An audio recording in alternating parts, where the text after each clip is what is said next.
नमो वीतरागाय नमो अरिहंताणं नमो सिद्धाणं नमो आयरियाणं नमो वत्सायाणं नमो लोये सव्व साहुणं ऐसो पंच नमुकारो सव पापपणासनो मंगलानंच सव्वेसिं परमं हवै मंगलम। ओम नमो भगवते वासुदेवाय ओम नमः शिवाय। जय सच्चिदानंद। प्रत्यक्ष दादा भगवाननी साक्षीए वर्तमाने महाविदे क्षेत्र में विचरता तीर्थंकर भगवान श्री सिमंदर स्वामी ने अत्यंत भक्तिपूर्वक नमस्कार करूँ छूँ। मूर्ति श्री दादा भगवान ने अत्यंत भक्तिपूर्वक नमस्कार करूँ छूँ। 33 कोटि देवी देवताओं ने अत्यंत भक्तिपूर्वक नमस्कार करूँ छूँ। वितराग शासन देव देवियों ने अत्यंत भक्तिपूर्वक नमस्कार करूँ छूँ। निष्पक्षपाती शासन देव देवियों ने अत्यंत भक्तिपूर्वक नमस्कार करूँ छूँ। आ क्षेत्रना रक्षक देवी देवताओं ने अत्यंत भक्तिपूर्वक नमस्कार करूँ छूँ। महावीर भगवान ना शासन रक्षक देवी देवताओं ने अत्यंत भक्तिपूर्वक नमस्कार करूँ छूँ। आखा ब्रह्मांड ना जीव मात्र ना रियल स्वरूप ने अत्यंत भक्तिपूर्वक नमस्कार करूँ छूँ। जगत भरना संत पुरुषों नु योग बल जगत भरना सत्पुरुषों नु योग बल अने प्रगट ज्ञानी पुरुष दादा भगवान नु योग बल समस्त विश्व नु कल्याण करो कल्याण करो कल्याण करो अने कल्याण करवानु निमित्त बनवानी हम सौ महात्माओं ने परम शक्ति आपो शक्ति आपो शक्ति आपो। जगतना सर्व जीवो सुख अने शांति ने पामो। जगतना सर्व जीवो मोक्ष ने पामो। जगत कल्याण हो जगत कल्याण हो जगत कल्याण हो। जय सच्चिदानंद।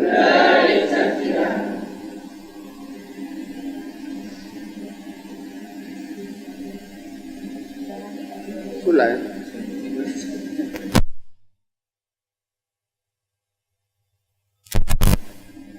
जय सच्चिदानंद। जय सच्चिदानंद। जय सच्चिदानंद।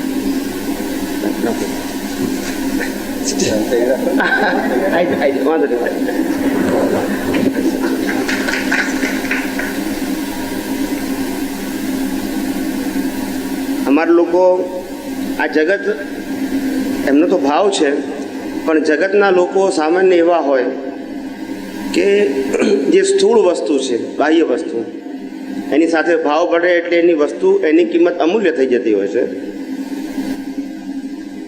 પણ જગતમાં સામાન્ય જીવો એવા હોય કે જે સાધુ સંતો સંન્યાસીઓ જે લૌકિક પદાર્થોથી આકર્ષાતા હોય. શું છે? પૈસા, સાધન, સંપત્તિ, સંબંધોથી આકર્ષાતા હોય.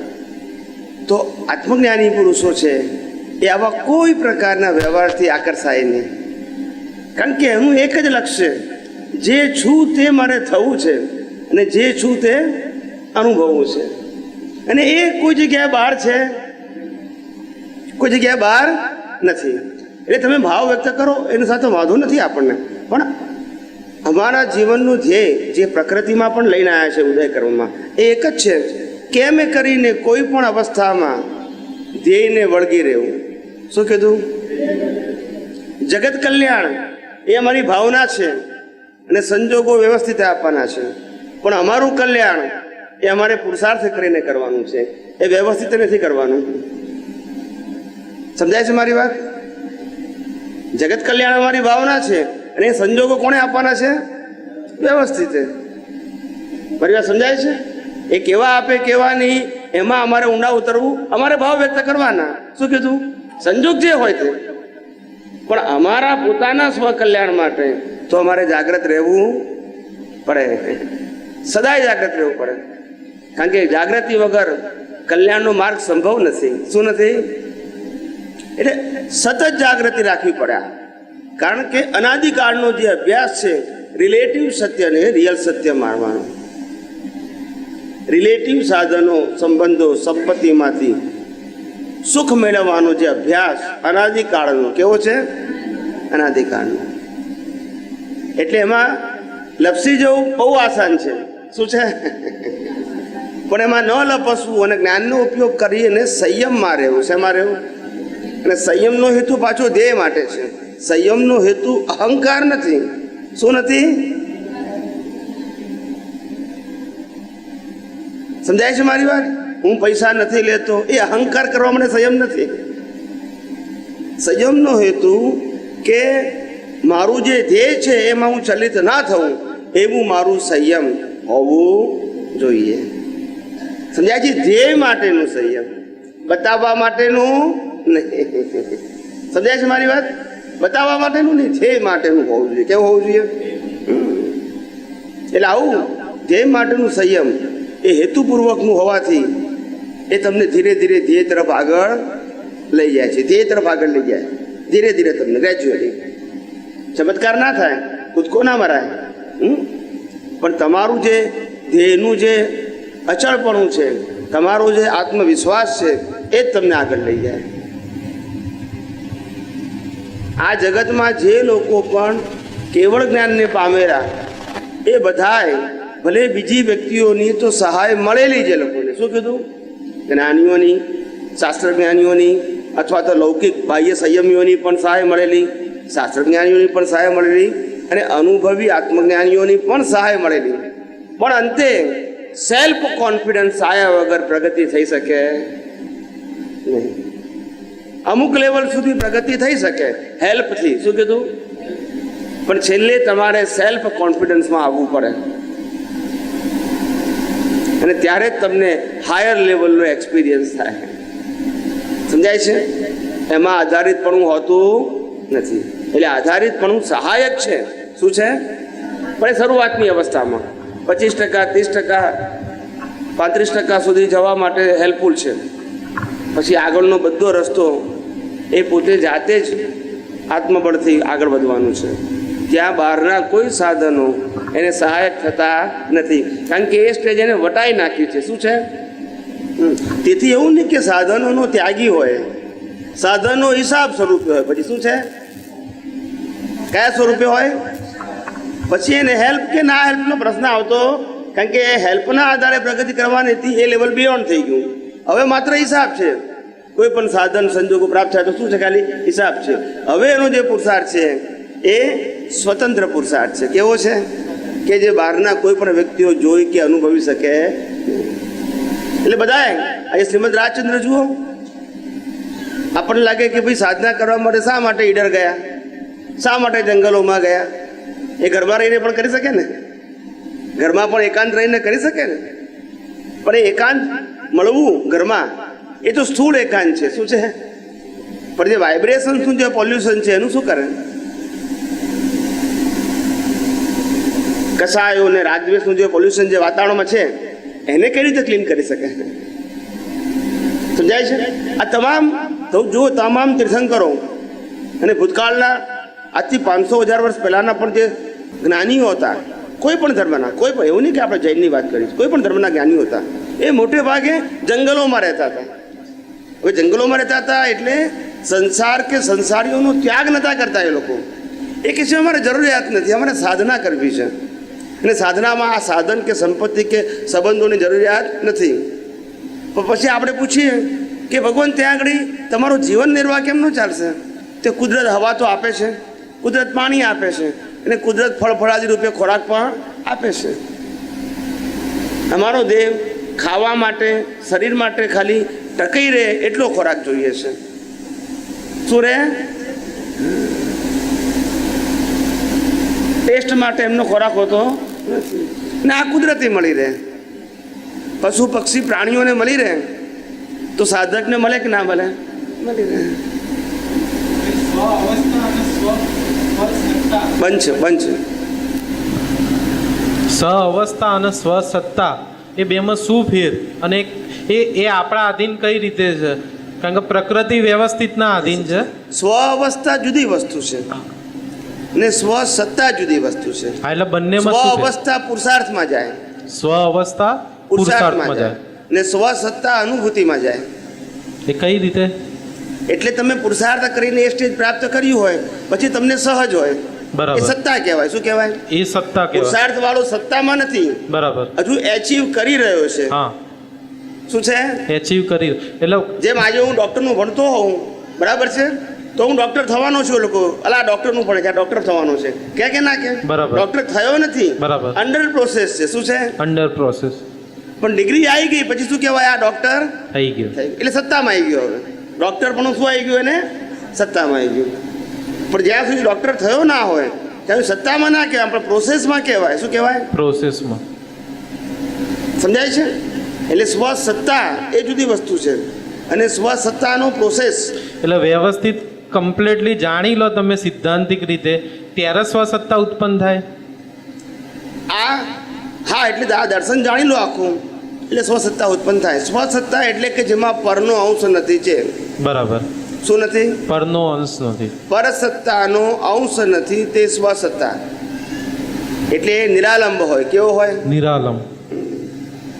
અને જે સ્વસત્તાનો પુરુષાર્થ છે ને, જે એમાં તો પરસત્તાનો અંશ હોય, સહાય હોય શરૂઆતના સ્ટેજમાં. એ કઈ રીતે? સાધનોની જરૂર પડે ને, જ્ઞાનીઓની જરૂર પડે, બરાબર, ચારિત્રવાન પુરુષોની જરૂર પડે, શાસ્ત્ર જ્ઞાનીઓની જરૂર પડે, એને લગતા સહાયક સાધનોની જરૂર પડે. સમજાય છે ને? એ બધી જરૂર પડે. અને જ્યારે સ્વ અવસ્થા કઈ? આ સ્વ અવસ્થા માટેનો પુરુષાર્થ છે. બરાબર. અને સ્વ સત્તા એટલે તે આપણે પ્રાપ્ત કરી લીધું તે. બરાબર. એટલે સ્વ સત્તાનો મતલબ હવે આ પ્રકૃતિ હોવા છતાં પારકી સત્તામાં નિવાસ કરતા નથી. હા, દેહ છતાં જેની દશા વર્તે દેહાતીત, તે જ્ઞાનીના ચરણમાં હો વંદન અગણિત. દેહ છતાં એટલે પર હોવા છતાં પણ જેનો નિવાસ સ્વમાં છે, એ સ્વસત્તામાં આવી ગયા, અને અત્યારે સ્વમાં રહે છે, એ પુરુષાર્થમાં છે. બરાબર. એ ચૂકી પણ જાય, પાછું સ્વમાં આવે, ભાવ ચૂકી જાય, પાછો પણ આવે, ભાવ ચૂકી જાય. એટલે શેમાં છે? પુરુષાર્થમાં છે. પણ જે સ્વસત્તામાં આવી ગયો એની સહજ દશા થઈ ગઈ. પહેલી પ્રક્રિયા છે સ્વસત્તા અનુભવવાની પ્રક્રિયા. સમજાય છે ને? એ પ્રક્રિયાની અંદર આધાર હોય, ક્યારેક રહે, ક્યારેક ના રહે, ક્યારેક રહે, ક્યારેક ના રહે. સમજાય છે? એટલે આવી રીતે આખી આ પ્રક્રિયા પ્રત્યેક જીવને જે આધ્યાત્મ માર્ગે પ્રગતિ કરે છે એની પ્રગતિ આવી રીતે છે. બરાબર. સમજાય છે?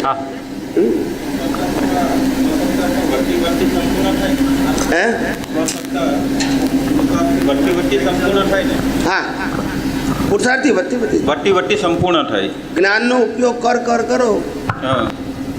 એટલે આ સ્વસત્તા તમારી મજબૂત થાય. અને એ જ સંપૂર્ણ કેવળ દર્શન સુધી હા. સંપૂર્ણ કેવળ દર્શન થઈ જાય એટલે સ્વસત્તા ઉત્પન્ન થઈ ગઈ. બસ એટલે કેવળ દર્શન થાય એટલે સ્વસત્તા ઉત્પન્ન ના થઈ જાય, પણ એને સ્વ પરનો ભેદ ખુલ્લો થઈ ગયો દર્શનમાં. હવે પરના બીજ ક્યારે નહીં નાખે, અને સ્વસત્તાનો સંપૂર્ણ અનુભવ જેને કહેવાય સ્પષ્ટ વેદન એ છેલ્લા બર્થમાં થાય. પણ અત્યારે સ્વસત્તા શું છે એના દર્શનમાં સંપૂર્ણ આવી ગયું, પર સત્તા શું છે એ પણ દર્શનમાં આવી ગયું. એના માટે બંને ખુલ્લું થઈ ગયું. શું થઈ ગયું? એને સંપૂર્ણ દર્શનમાં આવી જાય છે. એટલે આપણે કેવળ દર્શન કીધું ને, પણ એ વખતે એની જે અનુભૂતિ કહો કે એનું જે આ કહો કે એ તો પછી પરમાં જતો જ નથી ને. ના જાય. હા, ટોટલ જુદું. હાઈ લેવલે ગયો પછી ના જાય ને. હા, ના જાય. એટલે પણ એ સ્વ પરનો યથાર્થ જાણનાર છે. શું છે? હા, હા. એને અનુભવી જ્ઞાની કહેવાય. શું કહેવાય? અનુભવી જ્ઞાની કહેવાય. એ જગત માટે હેલ્પફુલ છે, છેલ્લા બર્થમાં હેલ્પફુલ ના થાય. કારણ કે આગલા અવતારમાં એ ખટપટ પણ કરે, છેલ્લા અવતારમાં ના કરે. સ્પષ્ટ વેદન થયા પછી ખટપટ હોય, ઉદયમાં હોય તો જુદી વસ્તુ છે. આ ભાવમાં પુરુષાર્થથી સ્વસત્તાનો એ પુરુષાર્થ કરે છે, પણ જ્યારે બીજા ભાવમાં એને પરિણામ આવે છે ત્યારે સ્વસત્તા એ ઉત્પન્ન થઈ કહેવાય. પછી પર સત્તા જુદી પડી જાય. આ તો પડી જાય. હવે સ્વ પરને જાણવાનો નથી એ. હા. સ્વ પરથી સ્વ ક્યારેય પરમાં જાય જ નહીં. જુદું પડી ગયું. બે શું થઈ ગયું? બે પાટા કેવા થઈ ગયા? સાથે હોવા છતાં પણ કેવા છે? જુદા.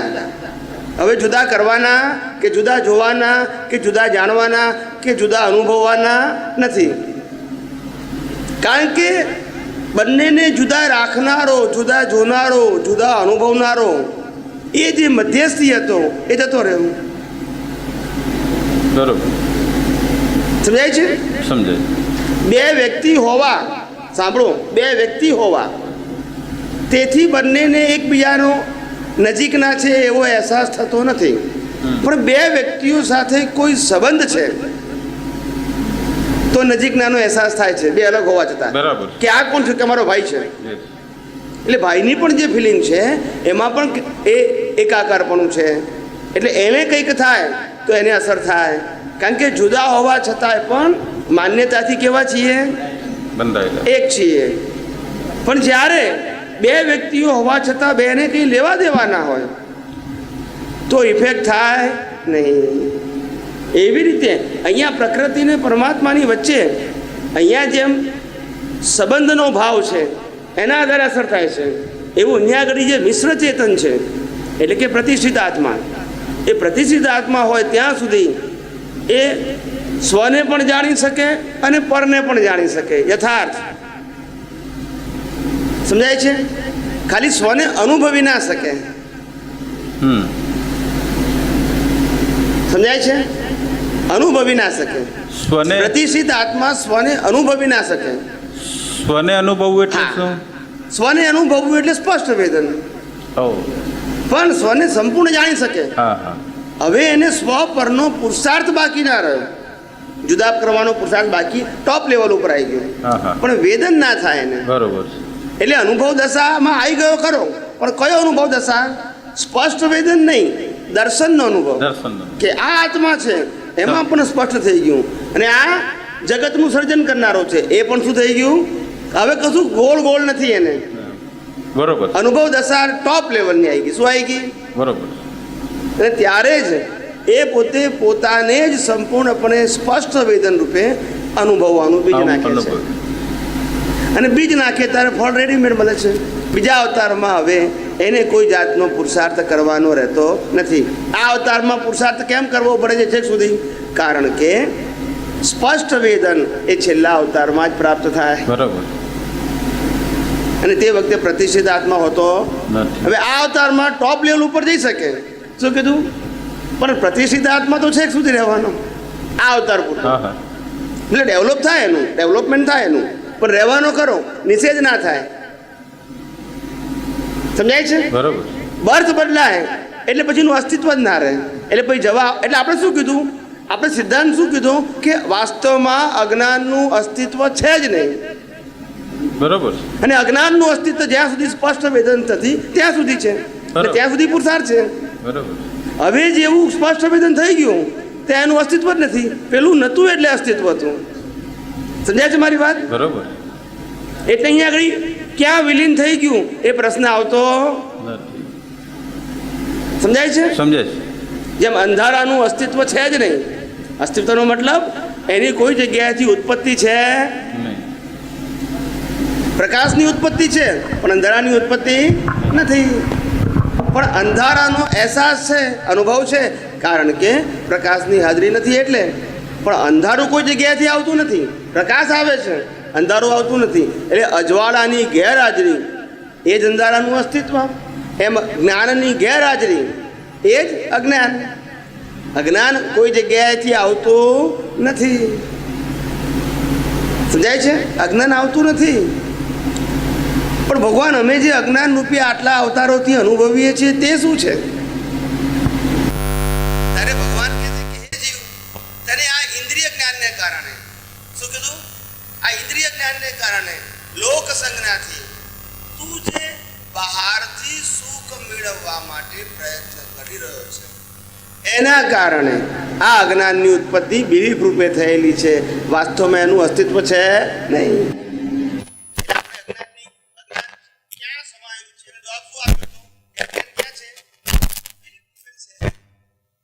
શરીરમાં કોઈ સ્થાન છે એટલે આ બધી વાતો આપણે ટેલી થાય. શું થાય? સમજાય ને? તમારા દર્શનમાં સિદ્ધ થયેલી હોય સામેવાળા વ્યક્તિને બધું લિંક લાગે, એપ્રેઝન્ટ ના લાગે. ઘેર બેસાડો તો બેસી શકે. દર્શનનો અનુભવ જે કહેતા આપ એમ કહેવા માંગો છો કે જેટલી શુદ્ધિ થઈ, જેટલી આની અંદરમાં પ્રગતિ થઈ, કે જેટલું ડેવલપમેન્ટ થયું, એટલું ડેવલપમેન્ટ સતત પછી એ વધે દર્શનની ક્લેરિટી વધે. એટલે આ જગતને જેમ છે તેમ સમજી જાય. આ બાજુ જગતને આધારે પરમાત્મા સમજાય. પરમાત્મા એટલે મૂળ આત્મા નહીં, પણ પરમાત્માનો સ્વભાવ, પરમાત્માના ગુણો, પરમાત્માનું સુખ એનો અહેસાસ થાય. સ્પષ્ટ વેદન ના થાય, પણ આ નથી એટલે પરમાત્માનું સુખ, પરમાત્માનું સ્વરૂપ જે માત્ર જોઈ રહ્યો છું, આ સનાતન સિદ્ધાંતોના આધારે પ્રાપ્ત થતું સુખ, એ સુખ અવસ્થા પ્રાપ્ત. કારણ કે બાપ કેવું છે? પરમાત્માનો સ્વભાવ તો સહજ છે, સુખ પણ કાયમી, પાછું સહજ. પ્રકૃતિ દ્વારા પ્રાપ્ત થતા સુખ દુઃખો એ ટેમ્પરરી છે. પરમાત્મા તો પરમેનન્ટ છે. બધું છૂટું પડી જાય એને. સમજાય છે? એના દર્શનમાં ક્લિયર થઈ જાય. હવે એનું ટોપ લેવલ કહેવાય. બરાબર. હવે જે સમ્યક અહંકાર માટે આપણે ગઈકાલે વાત કરી હતી, સમ્યક હા, તો એમાં જેટલું એ કર્તૃત્વ બુદ્ધિ તૂટે છે. જ્યારે શરૂઆતમાં જ્ઞાન આપવામાં આવે છે અને એ જો પચે તો ધીરે ધીરે કર્તૃત્વ બુદ્ધિ તૂટે છે. પરંતુ જે બાકીના કષાયો રહ્યા, જેને આપણે અપ્રત્યાખ્યાની પ્રત્યાખ્યાની સંજોલન રહ્યા, જે ડિસ્ચાર્જની અંદરમાં જે, તો એની અંદરમાં એમ કહેવામાં આવે છે કે આસક્તિનો રાગ, આકર્ષણનો રાગ અને અસ્થિરતાનો રાગ, આ 3 રાગ ઊભા છે એના સંબંધમાં. તો હવે એટલું હજી સમ્યક અહંકાર રહ્યો, પણ આ જેટલી શુદ્ધિ થઈ, જેટલી કર્તૃત્વ બુદ્ધિ તૂટી, તો એટલું તો અકર્તા ભાવ, સહજતા, શુદ્ધિ એ પ્રગટ થઈ, એવું કહી શકાય. એટલે કોઈ પણ વસ્તુ જે પાર્ટલી પ્રગટ થાય ને એને ડેવલપમેન્ટ કહેવાય. શું કહેવાય? ડેવલપમેન્ટ. એને પૂર્ણતા ના કહેવાય. પૂર્ણતા. સમજાય છે? પણ પૂર્ણતા જાય ત્યાર પછી શૂન્ય થાય. બરાબર. પણ અંશે અકર્તા ભાવ. ડેવલપમેન્ટ પૂર્ણ થાય પછી શૂન્ય થાય. બરાબર છે. શું થાય? બરાબર છે. કારણ કે તમે જે જાણ્યું હતું જ્ઞાન સ્વરૂપે, એ જ્ઞાનનો ત્યાં અંશ નથી, એ શૂન્ય દશા. તો અહીંયા પૂર્ણ દશાવાળું જ્ઞાન તો છે જ. ના સમજાયું?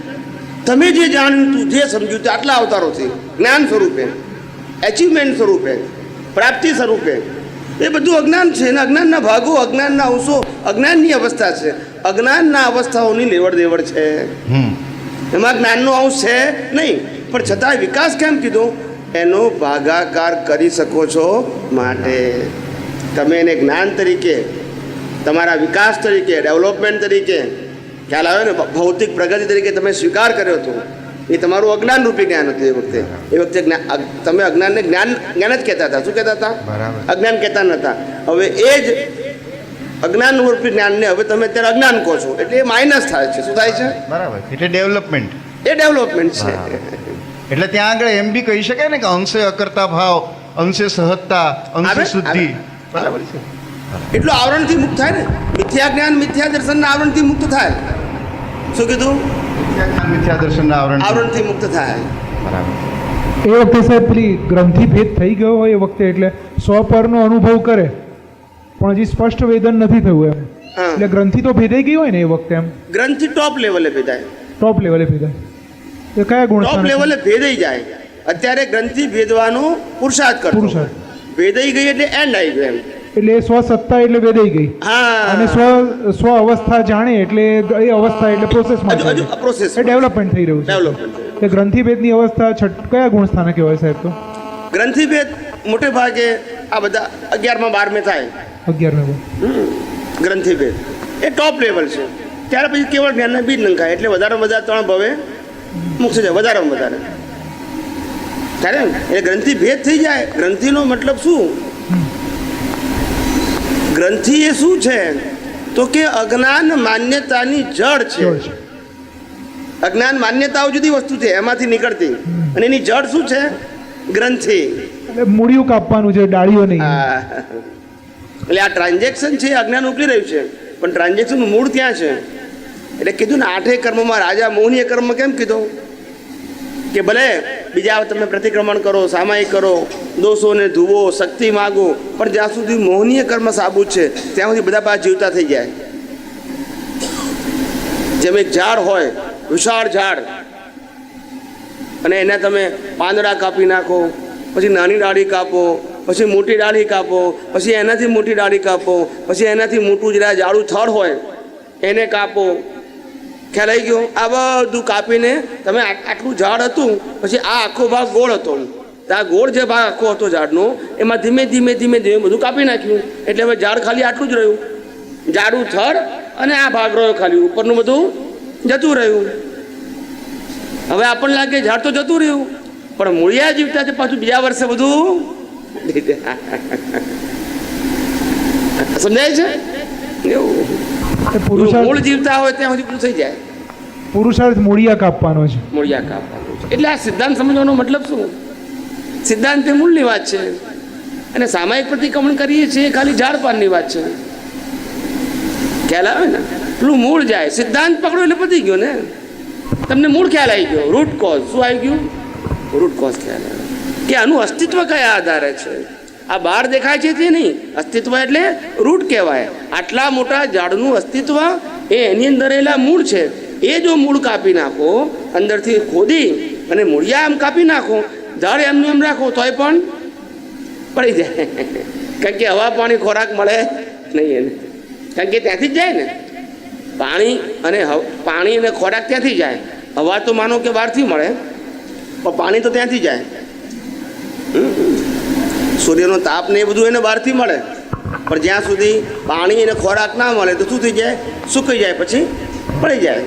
પુરુષાર્થ કૂવામાંથી પાણી ખાલું કરવાનું નથી, પણ આજુબાજુ જ્યાંથી પાણી આવે છે સુકાવવાનું કરવાનું. ઇનકમિંગ આશ્રવ અને સંવર બંધ કરવાનું. આશ્રવ ને સંવર. આશ્રવ બંધ કરીએ તો સંવરપૂર્વક નિર્જરા થાય, ને આશ્રવ ચાલુ રાખીએ તો બંધપૂર્વક નિર્જરા થાય. બરોબર. નિર્જરા એટલે જે લઈને આવ્યા છે તો ઉકલી ગયું, પણ પાછો નવો બંધ. આજે માનો કે અત્યારે હોડીમાં 50 ડોલ પાણી છે, હવે હું ઉલેચી નાખું છું તો 50 ડોલ તો ખાલી થઈ જશે, પણ બીજી પાછી, એટલે પેલું જે હતું 50 એ તો ગયું, એનું સંવર થઈ ગયું. શું થઈ ગયું? સમજાય છે ના? સંવર નહીં, એને નિર્જરા કહેવાય. નિર્જરા 50 ડોલ જેટલી નિર્જરા થઈ ગઈ, પણ એ નિર્જરા સંવરપૂર્વક થઈ નથી, આશ્રવપૂર્વક નિર્જરા થઈ એટલે બંધ પડ્યું. શું કીધું? આશ્રવ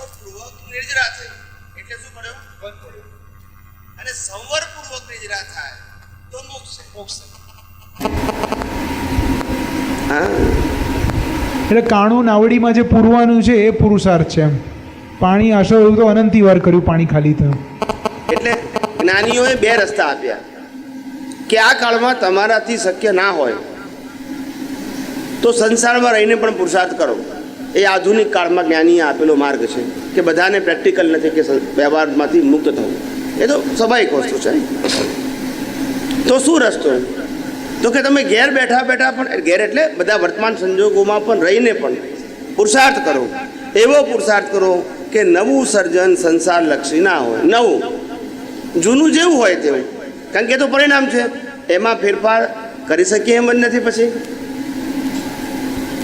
પણ નવું સર્જન એવું કરીએ, આપણું પોતાનું નવું સર્જન એવું કરીએ કે જેનાથી સંસાર વર્ધમાન ના થાય, સંસાર ધીમે ધીમે સમાપ્ત થાય. એવા બીજ નાખીએ, સહાયક બીજ. આ અવતારમાં તો જે લઈને આજે તે જ ઉકલવાના છે, એટલે એમાં કશું ફેરફાર થવાનો નથી. વિશિષ્ટ પ્રકારનો પુરુષાર્થ કરવાના સંજોગો પણ લાયા નથી, મારી પાસે કરવા છે પણ લાયા નથી. એટલે જ્ઞાની પુરુષોએ કહ્યું કે કશો વાંધો નહીં, એવા કારણ તો સેવો, નેક્સ્ટ બર્થમાં તમને સંજોગો મળે. આ નવ કલમ શું છે? એ જ છે. પ્રકૃતિ તમારી એ બાબતે ક્વોલિફાઈડ થાય, લાયક થાય. પછી આ 5 આજ્ઞા એ શું છે? 5 આજ્ઞાથી પુણ્યાનુબંધી પુણ્ય બંધાય. શું બંધાય? 5 આજ્ઞાથી સંવરપૂર્વક નિર્જરા નથી. સંવરપૂર્વક નિર્જરા નથી એટલે કર્મ બંધાતા નથી. એવું એકાંતે ના બોલાય, અમુક અપેક્ષાએ બોલાય. શું બોલાય? અમુક અપેક્ષાએ. પણ એ અપેક્ષા સનાતન નથી. શું નથી? અપેક્ષાથી છે. એટલે કર્મ તો બંધાય જ, પણ કેવા કર્મ બંધાય? તો કે આ 5 આજ્ઞા પાળો એટલે મોક્ષ માર્ગને લાયક અને સહાયક સંજોગો બંધાય, જે તમને નેક્સ્ટ બર્થમાં મૂળ પુરુષાર્થ માટે સીધા સહાયક થાય. ભૂમિકા જ તમને એવી મળે, માતા પિતા, રહેવાનું ઘર બાર બધું એવું મળે કે તમારે કોઈ બાબતમાં ઊંડા ઉતરવું પડે નહીં. અને તમારું જે ચારિત્ર પણ સુંદર લાયા હોય એટલે ઓટોમેટિક તમારું જે પાછલા આવતાનું જ્ઞાન બીજ છે એને ખુલ્લા થવાના પણ સહયોગ મળી આવે. સમજાય છે? એટલે બીજનું સીધું ફળ આવે. હવે આપણને લાગે કે ભગવાન બીજનું ફળ આવે, સીધો પુરુષાર્થ ના કરી શકીએ અમે? આત્મા તો અનંત શક્તિ વાળો છે, કેમ ના કરી શકીએ એમ? અજ્ઞાન તો એનું અસ્તિત્વ તો છે જ નહીં, તો કેમ સીધો પુરુષાર્થ ના કરી શકીએ અમે? તો જ્ઞાની પુરુષ કે છે ભાઈ અહીંયા આગળ સીધો પુરુષાર્થ તારે એટલા માટે તું કરી શકે એમ નથી, કારણ કે તારું જે ડેવલપમેન્ટ જે લઈને આવ્યો છે એ લિમિટેડ છે. શું છે? માનો કે દાખલો આપું, માનો કે તમારું દેવું 5 કરોડ રૂપિયાનું છે, બરાબર છે? અને તમારી પાસે અત્યારે કેપિટલ 1 કે 1.5 કરોડ કે 2 કરોડની છે, તો એનાથી 5 કરોડનું દેવું તમે ચૂકવી શકો નહીં. મેક્સિમમ 1.5-2 કરોડ હોય તો એટલું તમે ચૂકવી શકો, એમાં જ્ઞાની ના કહેતા નથી. પણ તમારી પાસે સફિશિયન્ટ ફંડ બધું દેવું ચૂકવવાનું નથી, એટલે તમારી અજ્ઞાનતા સંપૂર્ણ કાઢવાની ક્ષમતા, એને આપણે દેવું કહીએ છીએ. એ આ કાળમાં તમારી પાસે ડેવલપમેન્ટ છે નહીં, એટલે જે લેવલનું ડેવલપમેન્ટ હોય એટલું તમે કાઢી શકશો. પણ નેક્સ્ટ બર્થમાં એના સહાયક સાધનોના બીજ નાખો, એથી બધું દેવું ચૂકવવાની તમારી ક્ષમતા ઉત્પન્ન થઈ જાય. એટલે ક્ષમતા 2 પ્રકારની. એક તો તમારું બાહ્ય ચારિત્ર, જેને આપણે મન વચન કાયા કહીએ છીએ, સ્યાદબાદ વાણી, સ્યાદબાદ વર્તન ને સ્યાદબાદ મન, એ ચારિત્ર. અને આ ચારિત્ર સાથે સંકળાયેલા બધા સંજોગો એ પણ કેવા હોવા જોઈએ? સહાયક, કોઈ લાલ ઝંડી ધરે નહીં તેવા. અને બીજું તમારું અંદરનું ડેવલપમેન્ટ, હેતુપૂર્વકનું. કેવું ડેવલપમેન્ટ? હેતુપૂર્વકનું ડેવલપમેન્ટ. આ બંને વસ્તુ તમને નેક્સ્ટ બર્થમાં રેડીમેડ મળે, એટલે તમારી પ્રગતિ કેવી થાય? ફાસ્ટ થાય. સમજાય છે? એટલે આ પેમેન્ટ જ મોટી વસ્તુ છે. શું છે? એટલે એમાં બહારની ઉતાવળ કામ લાગે એવી. અંદરની જાગૃતિ જ કામ લાગે, બહારની સ્પીડ કામ લાગે નહીં. એ કીધું ને, એ કીધું ખરું કે જે આપણી પાસે ડેવલપમેન્ટ છે એને આધારે એ લેવલનું માઇનસ કરી શકીએ. એ તો વાત કરીએ આપણે, એ તો ડેવલપમેન્ટ લાયા છીએ ગયા આવતાનું. પછી અત્યારે જે નવું જ્ઞાન મળ્યું છે એનાથી નવા બીજ પડે. અચ્છા, બીજ પડે એટલે ખાલી આપણે ભાવ જ કારણ કે તમારા જે સંજોગો છે એ બધા સંજોગોમાં તમે જે અત્યારે જે સંજોગોમાં ફસાયેલા છો, શું છો, ફસાયેલા, જેના આધારે આજે તમારી ભાવના જે જ્ઞાન મળ્યું એ લેવલની હાઈ લેવલની ભાવના તમારી માનો કે છે, પણ સંજોગો નથી ને.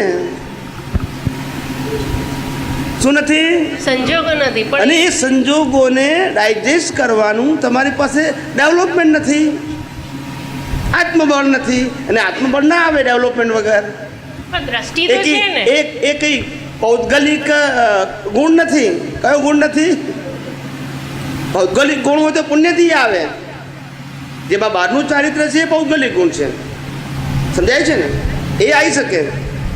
પણ જે આત્મબળ છે એ તો અનુભવ દશાથી જ આવે. એટલે ટોપ લેવલનું ડેવલપમેન્ટ આવે ત્યારે તમારામાં આત્મબળ આવે, ત્યારે તમારી પાસે સંજોગો સાથે જ્ઞાને કરીને સંઘર્ષ કરવાની ક્ષમતા આવે.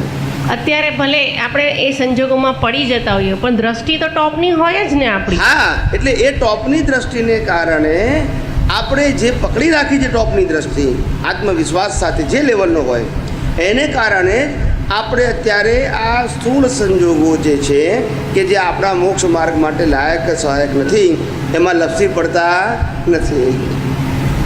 સમજાય છે? અને લપસી પડીએ તો ઊભા થઈને પાછા ટટ્ટાર થઈ. લપસી પડીએ તો પાછો પુરુષાર્થ કરવો પડે પાછો. ખ્યાલ આવે ને? એટલે ક્યાં ભૂલ થઈ એ પાછું ટ્રાન્સફોર્મ કરી આનું આ ના. એટલે ત્યાં પુરુષાર્થ તો કરવો પડે આપણે. એટલે જ્યાં જ્યાં જે યોગ્ય છે તહાં સમજવું તે, ત્યાં તે આચરે આત્માર્થી જન, ત્યાં તે આચરે. કશું ખોટું નથી હોતું, પણ કયા સમયે કયા જ્ઞાનનો ઉપયોગ કરવો, કઈ દ્રષ્ટિનો ઉપયોગ કયો એ મહત્વનું છે. ત્યાં જ્ઞાનીની જ્ઞાન કળા અને બોધ કળા કામ લાગે છે, એકાંતે નહીં. આ તો જ્ઞાની એક વાક્ય આપી દીધું કે ભાઈ બોલવું એ સિંગલ ગુનો, ના બોલવું એ ડબલ ગુનો. એટલે બધા કે હવે કરવું શું આપણે? કેટલાક લોકો કહે છે કે ભાઈ મૌન રહો તો સારું, અને કેટલાક લોકો કહે છે નહીં ના બોલો તો ડબલ ગુનો થશે. હવે આપણે કરવું શું? ન બોલવામાં 9 ગુણ, બોલે એના બોરવે. સમજાય છે? વાક્ય રિલેટિવ સત્ય છે. કયું સત્ય છે? સનાતન સત્ય નથી, રિયલ સત્ય નથી, રિલેટિવ સત્ય છે. એટલે જ અહીંયા આગળ જ્ઞાનીની જ્ઞાન અને બોધ કળા કામ લાગે. કયા સમયે બોલવું અને કયા સમયે એને કળા કીધી. શું કીધું? એટલે બેમાંથી શું એકાંતિક નથી કે ના જ બોલવું અથવા બોલવું, એ બંને એકાંતિક નથી, એ સંજોગાધીન છે. કેવું છે? અને ત્યાં આગળ એ અનુભવ જ્ઞાનના આધારે એ તમારું જે જ્ઞાની પુરુષની જે કળા છે, બોધ કળા, જ્ઞાન કળા, એ બંને કામ કરે છે. સમજાય છે? આ છાપામાં પેલા ગઈકાલે વજુભાઈ વાળાની વિદાય આપી, એના ફોટા આવ્યા છે. એટલે વજુભાઈ વાળા તો ક્યાંના છે? સૌરાષ્ટ્રના, કાઠિયાવાડી.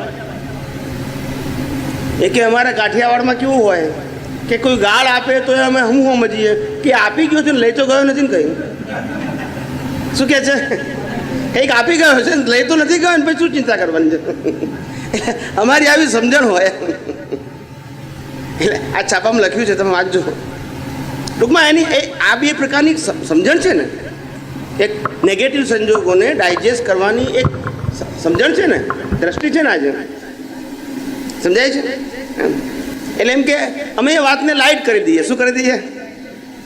એને આમ બહુ ભારે કમ ના કરીએ કે પેલા મારું અપમાન કર્યું, ગાળ બોલ્યો, આમ કર્યું, તેમ કર્યું. એને એવું એ રીતે હેવી ના કરીએ, લાઇટ કરી નાખીએ છીએ. અમારા મિત્રો બધા ભેગા થઈએ અને કોઈ કહે કે મારા ઘરમાં આજે વાઈફ સાથે આમ થયું કે ભાઈ સાથે આમ થયું કે ફાધર મધર કે પડોશી સાથે કે પાર્ટનર સાથે મારે આવો ઝઘડો થયો અને પેલાએ પછી મને આવું આવું કહી દીધું એટલે પછી અમે વાતને લાઈટ કરી દઈએ કે એને આપ્યું છે ને લીધું જ નથી ને કશું કહે છે. જ્ઞાને એ એક જાતની એવી દ્રષ્ટિ છે એમ, વાતને લાઈટ કરવાની એક વિઝન છે એમની પાસે. અને જ્ઞાને કરીને આ જ જે થયું છે તો એને પછી 5 આજ્ઞાથી જ છેડ ઉડાવવો પડે ને. એ તો જુદી વસ્તુ છે. હા. આ તો 5 ના હોય ને આવી સવળી સમજણ હોય તો પણ કામ તો કરે ને, એમ કહું છું. આપણે 5 આજ્ઞાની વાત તો બરાબર છે, પણ સવળી સમજણ હોય તો પણ આ વ્યવહાર જીવનમાં તમને શાંતિ ને સમાધિ રહે એ માટે હેલ્પ તો કરે કે નહીં? હા. એટલે આવી વ્યવહાર સમજણ પણ હોય તો ઘણું સારું કહેવાય. તમને હેલ્પ કરે એ સંજોગોને ડાયજેસ્ટ કરવામાં અથવા તો એમાં સંભાવમાં રહેવામાં, વધારે પડતા કસાયો ન કરવામાં એ સહાયક થાય તમને. એ કશું નકામું જતું નથી એમ.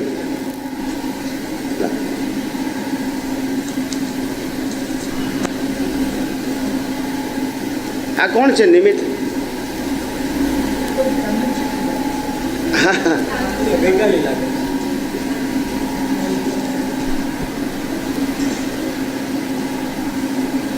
જય સચ્ચિદાન. આ કોની છે?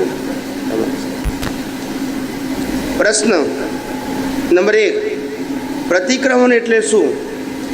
તેના સૂક્ષ્મ અને સ્થૂળ ભેદ બતાવવા કૃપા કરશો. પ્રતિ વત્તા ક્રમણ. પ્રતિ એટલે પાછું ને ક્રમણ એટલે ફરવું. સમજાય છે ને?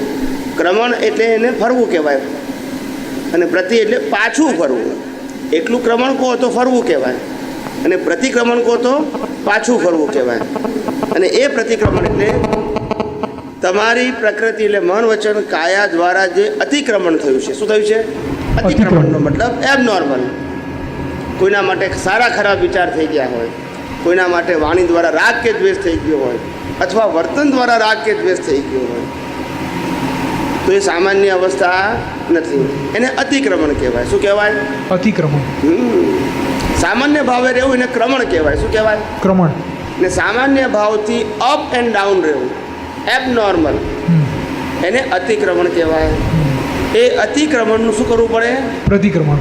પ્રતિક્રમણનો મતલબ કે જે અતિક્રમણ થઈ ગયું મન વચન કાયાથી ઉદયકર્મને આધીન થયું છે, છતાં પણ હું એમાં જે થયું છે એ બરાબર થયું એવું ન માનું મારા આજના જ્ઞાનના લેવલથી, માટે મારા માટે પ્રતિક્રમણ હિતકારી છે.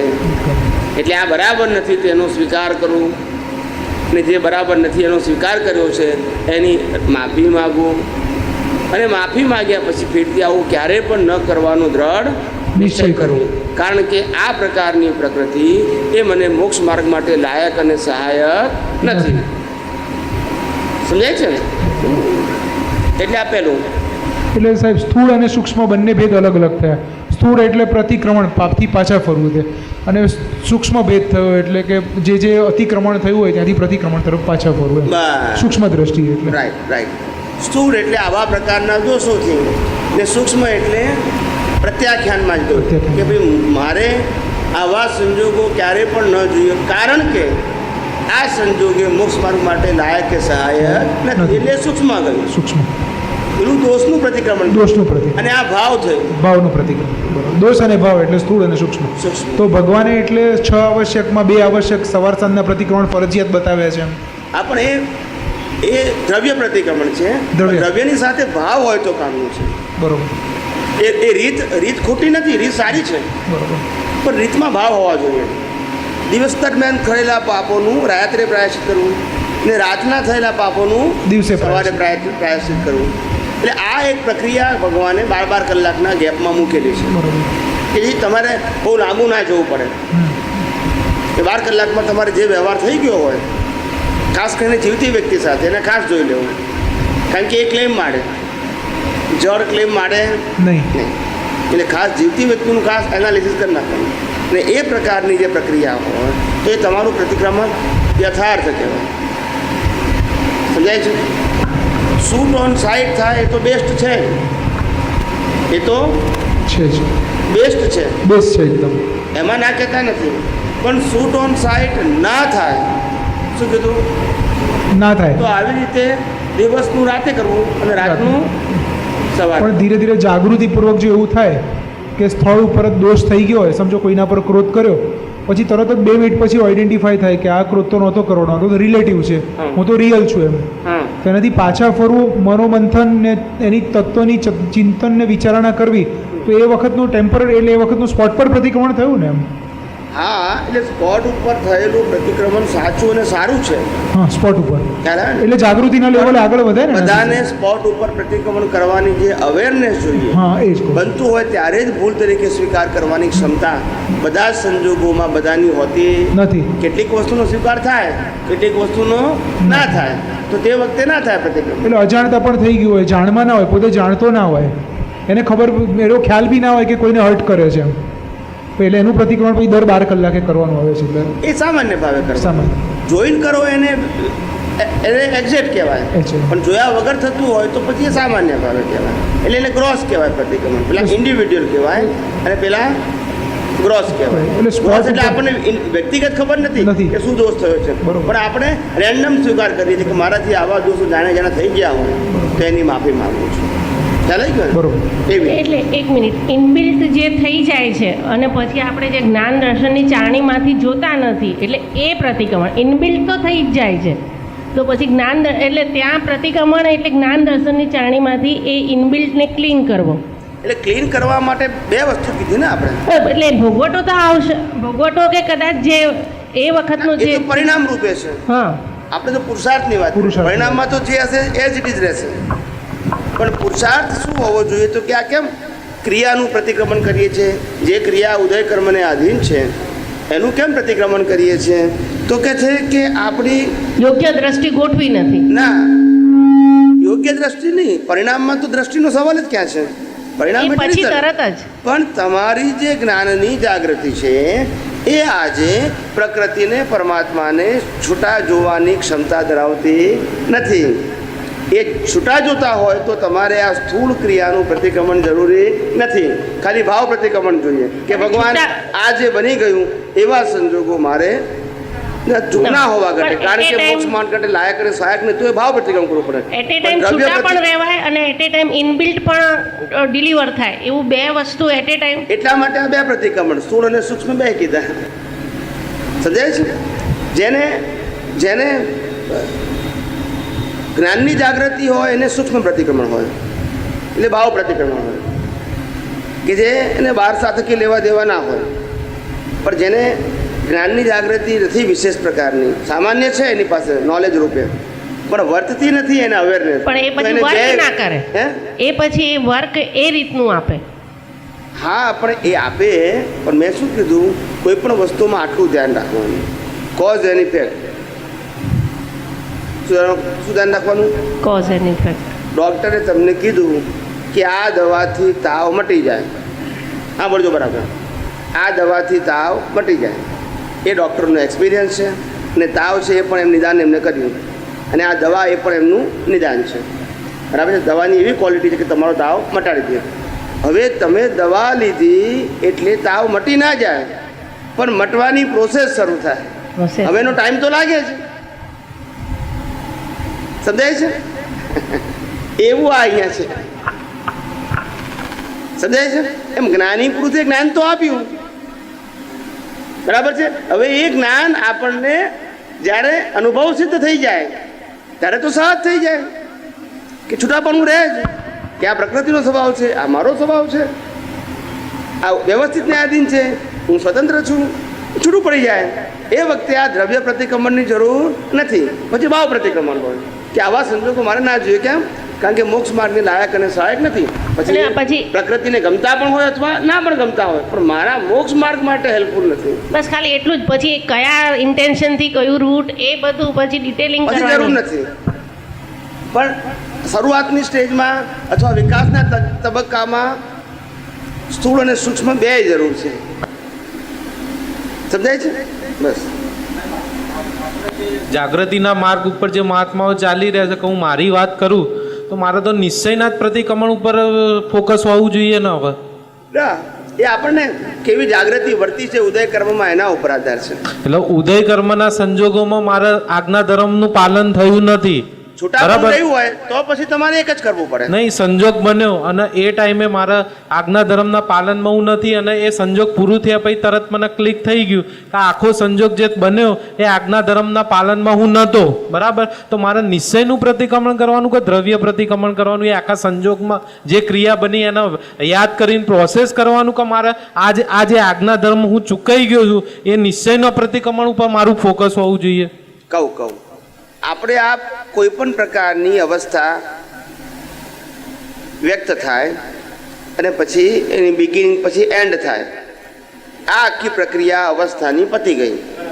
એ પતી ગયા પછી આપણને ખ્યાલ આવ્યો કે ભાઈ આ હું આજ્ઞા ધર્મ ચૂક્યો એટલે મને આમાં હું ભળી ગયો.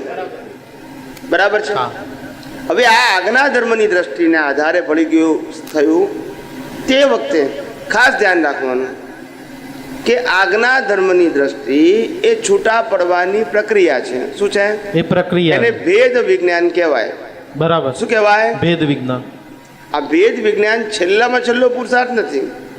બરાબર. છેલ્લામાં છેલ્લા પુરુષાર્થમાં જવાની ભૂમિકા તૈયાર કરવાનું સાધન છે. બરાબર.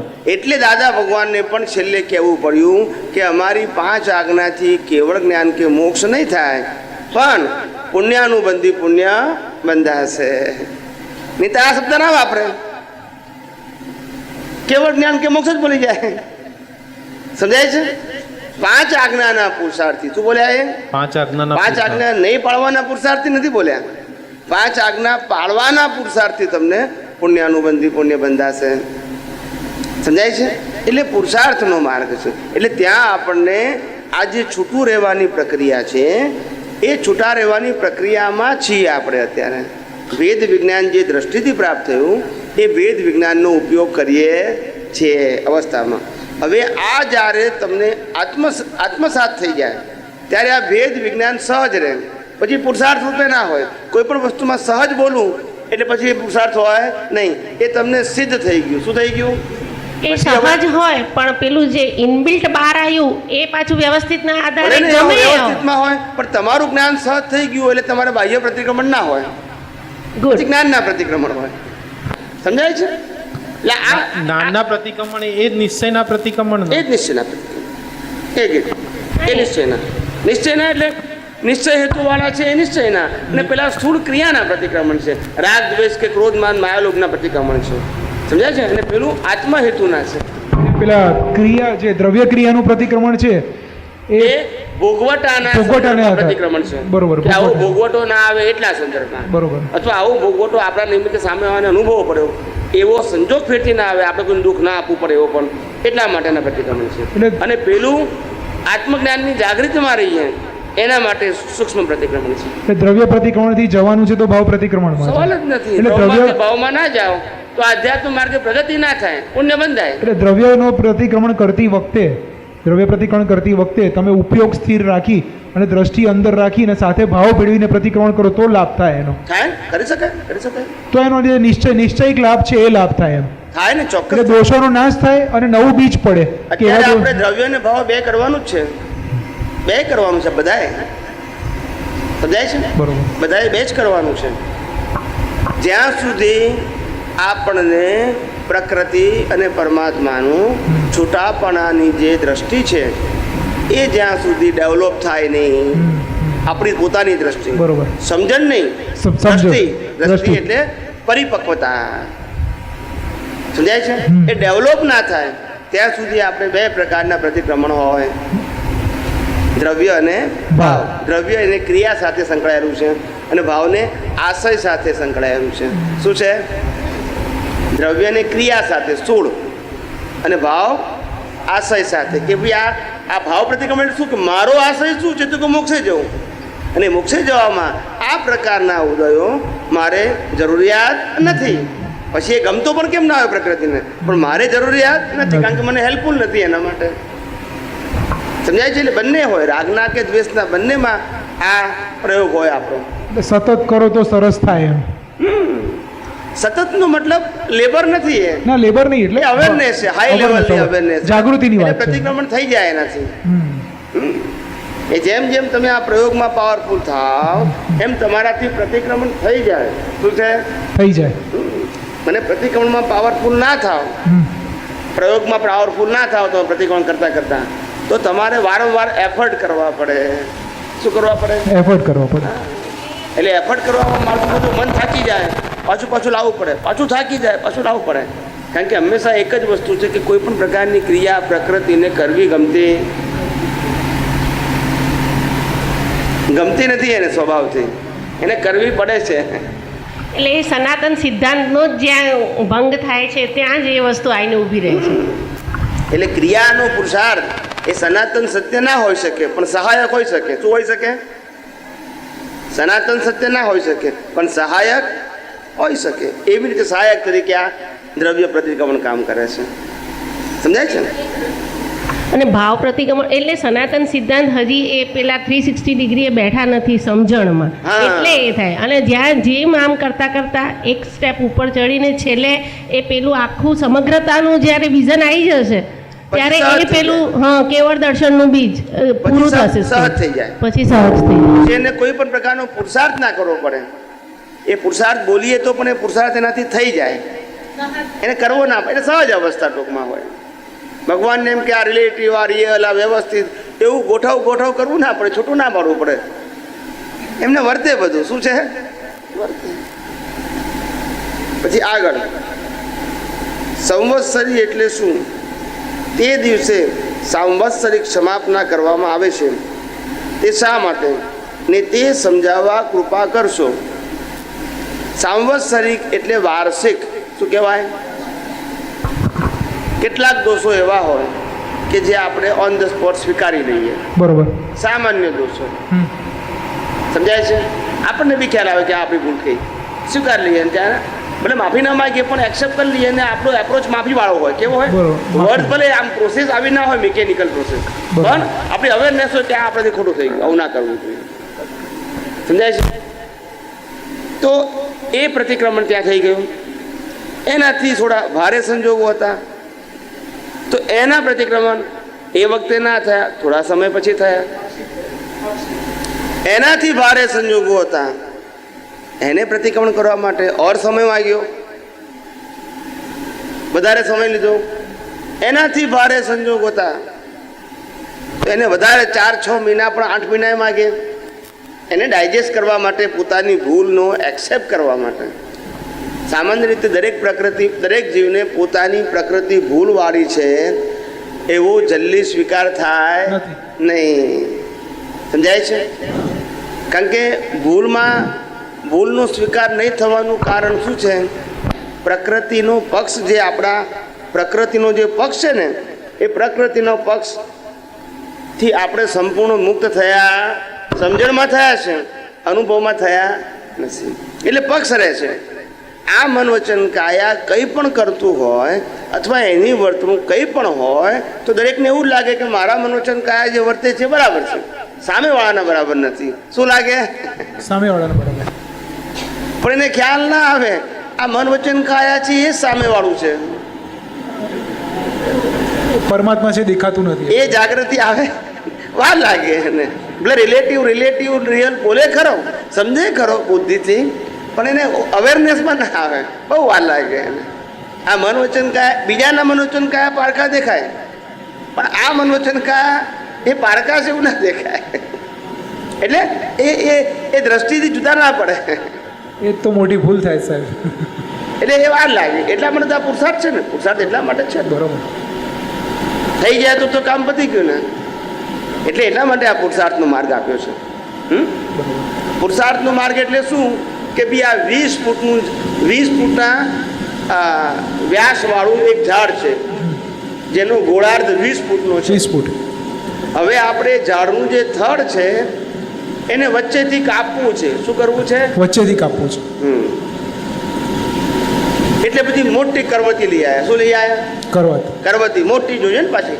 મોટી એને કરવતી એ નાની ના ચાલે, તૂટી જાય. મોટી કરવતી લઈ આવ્યા. એ મોટી કરવતી લાયા અને બંને સામસામી માણસો ઊભા રહ્યા 25 ફૂટ લાંબી કરવતી લઈને. પછી બંને થડને આમ કાપવા માંડ્યા, શરૂઆત કરી, એમ ઘીસડકો માર્યો પહેલા. એટલે બુદ્ધિ શું કે ભાઈ આ ઝાડ કપાવાની પ્રક્રિયા શરૂ થઈ. શું થયું? પ્રક્રિયા શરૂ થઈ. અને જ્યારે કપાતા કપાતા કપાતા બે ભાગ જુદા પડી જશે ત્યારે આપણે શું કહીએ કે ઝાડ કપાઈ ગયું. ત્યારે જ્ઞાની શું કહે છે કે જ્યારથી તે પ્રક્રિયા શરૂ કરી ત્યારથી પ્રત્યેક સમયે આ ઝાડ કપાઈ જ રહ્યું છે. બે ભાગ થઈ જ રહ્યા છે. શું કીધું? બે ભાગ થઈ રહ્યા છે. થઈ જ રહ્યા છે. પેલું તો એનો એન્ડ છે. અહીંયા પહેલી કરવતી ના મારે તો છેલ્લી આવે ના આવે. એટલે કોઈ કરવતી છેલ્લી હોય છે કઈ? બધી કો રિલેટેડ છે. It's a process. એ પ્રક્રિયા છે બે વસ્તુને જુદી પડવાની. પણ પ્રક્રિયામાં તો આ રીતે જ હોય ને. સમજાય છે મારી વાત? એવું આ પ્રતિક્રમણમાં એવું છે, એવું શક્તિને પ્રાપ્ત કરવામાં એવું છે. બરોબર. આપણે જ્યારથી શક્તિ માગીએ ત્યારથી મળવાની શરૂઆત તો થાય, પણ એ શક્તિ જે છે એ મળવાની શરૂઆત અને સહજ અનુભવ દશા એ ત્યાં સુધી એ પ્રક્રિયામાં છે. શું છે? પ્રક્રિયામાં છે. સમજાય છે? એટલે પ્રક્રિયા હોય અથવા પ્રક્રિયા ચાલી રહી હોય અંદર, ત્યાં સુધી જ્ઞાની પુરુષ કહે છે કે ધીરજ ધરવી. શું કરવું? ધીરજ ધરવી. બરોબર. પણ કોના માટે આ ધીરજ કોના માટે ધરવાની છે? સહજતાએ પહોંચાય ત્યાં સુધી. ના, સહજતા તો બરાબર છે, પણ એ સહજતા શેના માટે? પરમાત્મા બનવા માટે. પોતાના સ્વરૂપની હેતુ શું છે? આ બધા સાધનોનો ઉપયોગ કયા હેતુથી છે? આત્મહેતુથી. આત્મહેતુ. સમજાય છે? આ હેતુથી પ્રક્રિયા કરવાની છે, ધીરજ ધરવાની છે. ધીરજ ધરવી તમે કોને કહો છો? ધીરજ ધરવી એટલે કે આજે આપણે પહેલી કરવતી મારી, હજુ ઝાડ કપાયું કેમ નથી? પછી બીજી મારી, હજુ કપાયું કેમ નથી?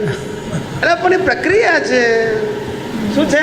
પ્રક્રિયા. એટલું તો કપાઈ ગયું, પણ તેથી આખું કપાઈ ગયું તમને ના જ દેખાય. બરાબર છે? પ્રક્રિયામાં તમે આવી ગયા. આ કેવું છે? આજ્ઞા ધર્મમાં મજબૂત ના, આ પ્રક્રિયા કેવી રીતે સમજાવું? કે ધંધો કરે, નોકરી કરે, ભણતો હોય તો બાળ મંદિરથી પીએચડી સુધી ધીરજ ધરે. નોકરી કરતો હોય તો દર મહિને પગાર આવે એટલે વર્ષો સુધી એને ધીરજ ધરવી પડે કામ કરતી વખતે. શું કીધું? ના ગમે તોય કરવું પડે, અપમાન કરે તોય કરવું પડે. ખ્યાલ આવે ને? તમારી ભૂલો કાઢ્યા કરે તોય કરવું પડે. કેટલીક વાર તબિયત સારી ના હોય, મન ઠેકાણે ના હોય તોય જવું પડે, કારણ કે તમારે ઘર ચલાવવાનું છે. ધંધો હોય તો ધંધો કરવાનો છે તમારે. ખ્યાલ આવી ગયો? પણ ત્યાં એડજસ્ટ થઈ જાય. શું થઈ જાય? કારણ કે ત્યાં પ્રત્યક્ષ ફળ દેખાય છે. શું દેખાય છે? અને એ પ્રત્યક્ષ ના ફોલો કરો ધીરજને તો પ્રત્યક્ષ ફળના ગેરલાભ પણ મળે. પગારે કમાઈ જાય, નોકરીએ જાય. શું કીધું? કાં તો ધંધો પણ બંધ થઈ જાય. અહીંયા પ્રત્યક્ષ ફળ દેખાય છે, ત્યાં ધીરજ રહેશે. સમજપૂર્વક કેવી? અહીંયા પ્રત્યક્ષ ફળ દેખાતું નથી, પણ જ્ઞાની કે છે તારો એક પણ પ્રયત્ન નિષ્ફળ જતો નથી. તે જેટલી કરવતી ઘસી છે રાઈટ એંગલથી એટલું તારું ઝાડ કપાયેલું જ છે. પણ તું અત્યારે 2 વખત ઘીસરકી માઇન્ડ કે 2 ટુકડા થઈ ગયો કેમ ના થાય? એટલે ત્યાં સુધી ધીરજ ધરવાની. કડે માણે કડેનો સિદ્ધાંત હતો એ, જેનાથી ભગવાનને ને જમાલી એમને જમાઈને આના પર આ જ વસ્તુ પર ભેદ પડ્યો હતો. એટલે પેલું પ્રક્રિયા એવી છે કે અહીંથી મુંબઈ જવા નીકળ્યો છે, એટલે ટ્રેનમાં બેસી ગયો તો કોઈ પૂછે કે ક્યાં જાય છે, તો કે મુંબઈ. મુંબઈ પહોંચ્યો નથી. લૌકિક ભાષા છે. હા, લૌકિક ભાષા. એટલે મુંબઈ પહોંચ્યો નથી પણ મુંબઈ જઈ રહ્યો છે, પણ પહોંચવાનો ખરો. પ્રોસેસમાં છે. પહોંચવાનો ખરો, એટલે બેસી ગયો એટલે પહોંચવાનો ખરો. એટલે સામાન્ય રીતે જે થઈ રહેલી ક્રિયા છે ને થઈ ગયેલી છે એ રીતે જ બોલવામાં આવે છે. સમજાય છે? અને બીજી બાજુ એમ કે છે આ માર્ગમાં કામ કાઢી લો એવું પણ કહે તો એમાં ધીરજ ક્યાં આવી? કામ એ જ તો, આ ધીરજ રાખો તો જ નીકળે ને, ઉતાવળ કરો તો ના નીકળે. ઉતાવળ કરો તો નીકળે જ નહીં, કારણ કે આપણી ઉતાવળે આ જ્ઞાન પચવાનું નથી. આમાં ધીરજ જોઈએ, કારણ કે બુદ્ધિને જે ગમતા સંજોગો છે એ ગમતા સંજોગો સંસાર વધારનારા છે એવું બુદ્ધિને અહેસાસ કરાવવું પડે છે. એટલે બુદ્ધિ તો ગાંઠે એવી નથી, એટલે ધીરજ જોઈએ એમાં એને સમજાવવા માટે. આપણે આમ તલવાર કાઢીએ તો એ ના એક્સેપ્ટ કરે, એને કળથી કામ લેવું પડે. કેવું કરવું પડે? બળથી ના કામ લાગે. એટલે ત્યાં જ્ઞાનનો ઉપયોગ કરીએ એટલે બુદ્ધિની ધાર છે એ બુઠી થાય. બુદ્ધિ ખલાસ ના થઈ જાય, પણ જે ધાર છે ને વાગે એવી, એ કેવી થઈ જાય? બુઠી થઈ જાય. જેમ જ્ઞાનનો ઉપયોગ કરો એટલે શું થાય? પછી એ બુઠ્ઠી થઈ જાય બુદ્ધિ. સમજાય છે? સમજાયું ને? તમારે આ જ્ઞાન અજ્ઞાન કાપવાની જે કરવતનો તમે ઉપયોગ કર્યો છે તે ઓટોમેટિક એ કપાઈ જ રહ્યું છે. બંને જ્ઞાન અને અજ્ઞાન બંને છૂટા પડી જ રહ્યા છે, પણ પડી ગયા નથી. એટલે તમારે ધીરજ ધરવી પડે. શું કરવું પડે? ટૂંકમાં એટલે આ આત્મહેતુ માટે સિદ્ધાંતોને સમજ કરવાના એ જ ને. તો એ જ સમજવાના, એટલે સમજવાનો તો છે જ, પણ સંજોગોમાં એનો ઉપયોગ કરવાનો દ્રષ્ટિથી ઉપયોગ કરવાનો. કે આમાં કઈ રીતે આ સિદ્ધાંત કામ કરે છે, કઈ સિદ્ધાંત કામ કરે છે, એટલે તમારું સમાધાન ઇઝી થઈ જાય. સ્વામીજી, આમાં ભૂતકાળમાં જે દોષો થયા હોય એનું જાથું પ્રતિક્રમણ અસરકારક ખરું છે? અચ્છા, એટલે દરેક વ્યક્તિનું જાથું પ્રતિક્રમણ કરી શકાય? એક્ઝેક્ટ કરવાનું, યાદ આવે ત્યારે. બરોબર, યાદ આવે ત્યારે. અત્યારે બધાનું યાદ કરવાના નહીં. અચ્છા. પણ યાદ આવે ત્યારે એક્ઝેક્ટ કરવાનું, ત્યારે જાથું કરવાનું. બરોબર, સમજાય છે ને? એટલે આ તો સંવત્સરી એટલે વર્ષમાં એક વાર કરવાનું છે. શું છે? જેમ દાદાએ 4 વર્ષ પ્રતિક્રમણ કર્યા એમને જ્ઞાન થયા પછી, એવી રીતે આપણે બી ભૂતકાળમાં જે દોષો થયા એનું તો કરવું પડે ને. બરાબર છે, પણ એ પ્રક્રિયા બરોબર મિકેનિકલ સ્વરૂપે ના હોવી જોઈએ. ભાવ હું જે પ્રતિક્રમણ કરું છું બરોબર એ જાગૃતિપૂર્વક મારે કરવાના છે. આત્મહેતુ માટે કરું છું, આત્મહેતુ માટે, માત્ર એનાથી છૂટવા માટે નહીં. હેતુ લક્ષમાં હોવો જોઈએ. હા, હવે જે પ્રતિક્રમણ કરું છું એ જાગૃતિપૂર્વક હોવા જોઈએ કે આ વ્યક્તિ સાથેનું જે કંઈ પણ હિસાબ છે, રાગનો કે દ્વેષનો, એ સંપૂર્ણ સમાપ્ત થાય એ હેતુથી કરું છું. અને તે એના માટે નહીં, મારા માટે. મારા એટલે આત્મહિત માટે, આના માટે નહીં, આની સેફ સાઈડ માટે નહીં, આત્મહેતુ. હા, એટલે હેતુપૂર્વકનું હોવું જોઈએ. કેવું હોવું જોઈએ? હેતુપૂર્વક. કોઈ ગભરાટથી, ડરથી, કોઈ લાલચથી કે લોભથી હોવું જોઈએ નહીં. પ્રતિક્રમણ એ વીર પુરુષોનું ભૂષણ છે. શું છે? વીર પુરુષ. એ કાયરોનું ભૂષણ નથી, પણ ક્યારે એ વીર પુરુષોનું ભૂષણ કહેવાય? કારણ કે આ પ્રતિક્રમણ કર્યા પછી એ સનાતન સુખની પ્રાપ્તિ કરવા માંગે છે, શાશ્વત સુખની પ્રાપ્તિ. એ ભૌતિક સુખની પ્રાપ્તિ કરવા માટે પ્રતિક્રમણ કરતો નથી. માટે એને ક્ષમા વીરસ્ય ભૂષણ, એ વીર પુરુષોનું ભૂષણ છે. એ કાયરતા નથી, ડરથી ગભરાટથી કરો, ખ્યાલ આવે ને? એ વીર પુરુષોનું ભૂષણ નથી. હેતુ લક્ષમાં હોવું જોઈએ. હા, હેતુ શું? મારું સનાતન સુખની પ્રાપ્તિ, સનાતન સુખની અનુભૂતિ, એના માટે કરું છું. આ કોઈ ડરથી ગભરાટથી કરતો નથી. એટલે હેતુ બહુ મોટી વસ્તુ છે.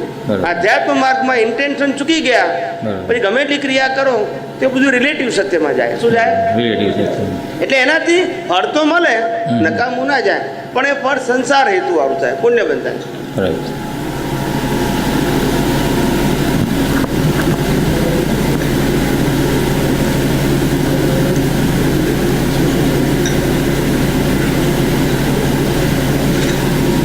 શું થયું? આપણે આગળ લઈએ. થોડું પાણી લાવજો.